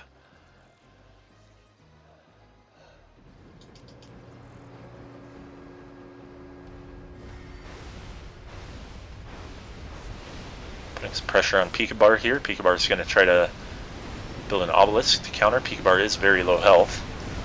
Hokuto comes in. I think he only hit 1 or 2 people with that. Hokuto did get the build, and Alrion got a bomb. And that looked like it hit his own team more than the enemy team. So I think Alrion just lost his team the command post right there. And now the North team is going to take the last 2 command posts. So that was a misplay. I think Alrion thought the fight was going to stay here. But no, everybody exited the command post. I didn't even see the bomb go off until it actually happened. So I thought they were just kind of fleeing and trying to stall a little bit. But then the bomb went off, and all of Alrion's teammates, the North team, they were the ones standing in it, and the South team, they were all around here. And so now the North team has all the command posts, so they flipped this completely around. Let's see if they can start killing some factories and...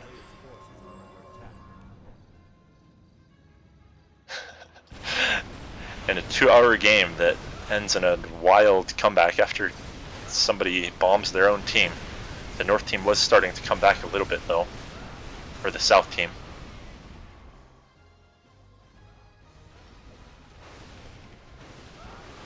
This has been a very long game. My voice is a bit tired.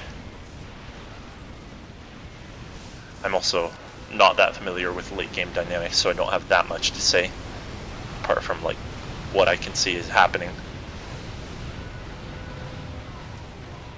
South team's going to be able to hold that off. But they're not in time to actually take this one. Bit of an oversight by them. Todd is able to take a middle command post. Enemy is down for the next 44 seconds though, so the South team still has an advantage here.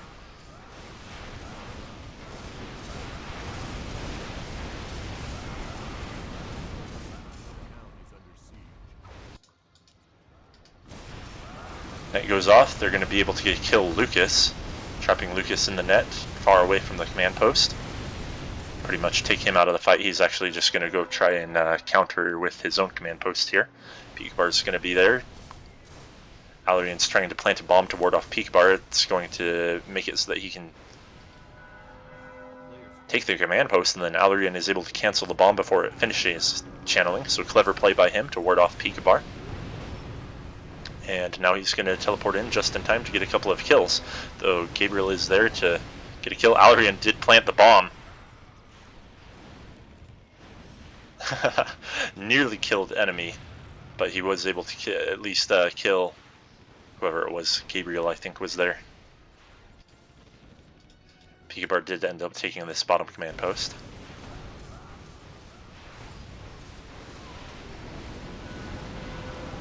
Escanor spawns some troops and tries to get rid of enemy zone creeps using his ultimate ability, but it looks like Alrion is there, or Lukas is there rather. Make it a 2-on-1 and give them the advantage. His enemy stuck in these trees. He needs to teleport out or wait for his off-road engines to come back. Yeah, he's gonna teleport out. I guess that's another spot that you can get stuck. Shredders beware. I've gotten stuck in like these trees before as a shredder.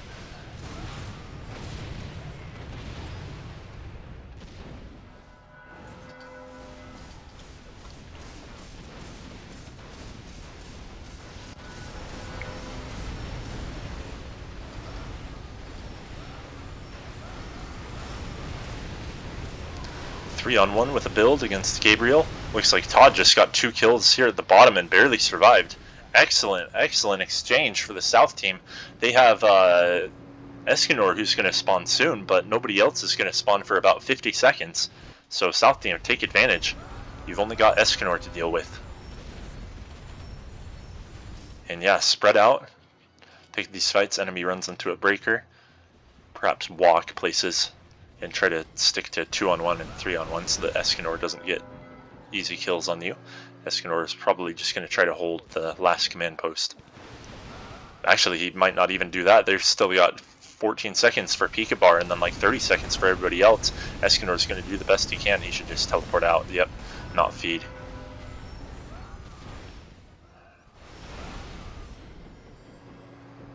Wild, wild game, back and forth.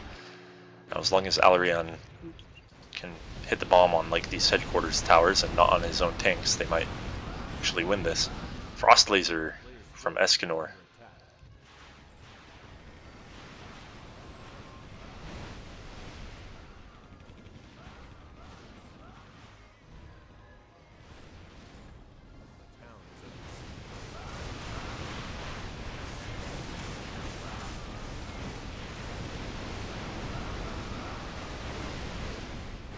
See if they can get the kill on these last two factories here.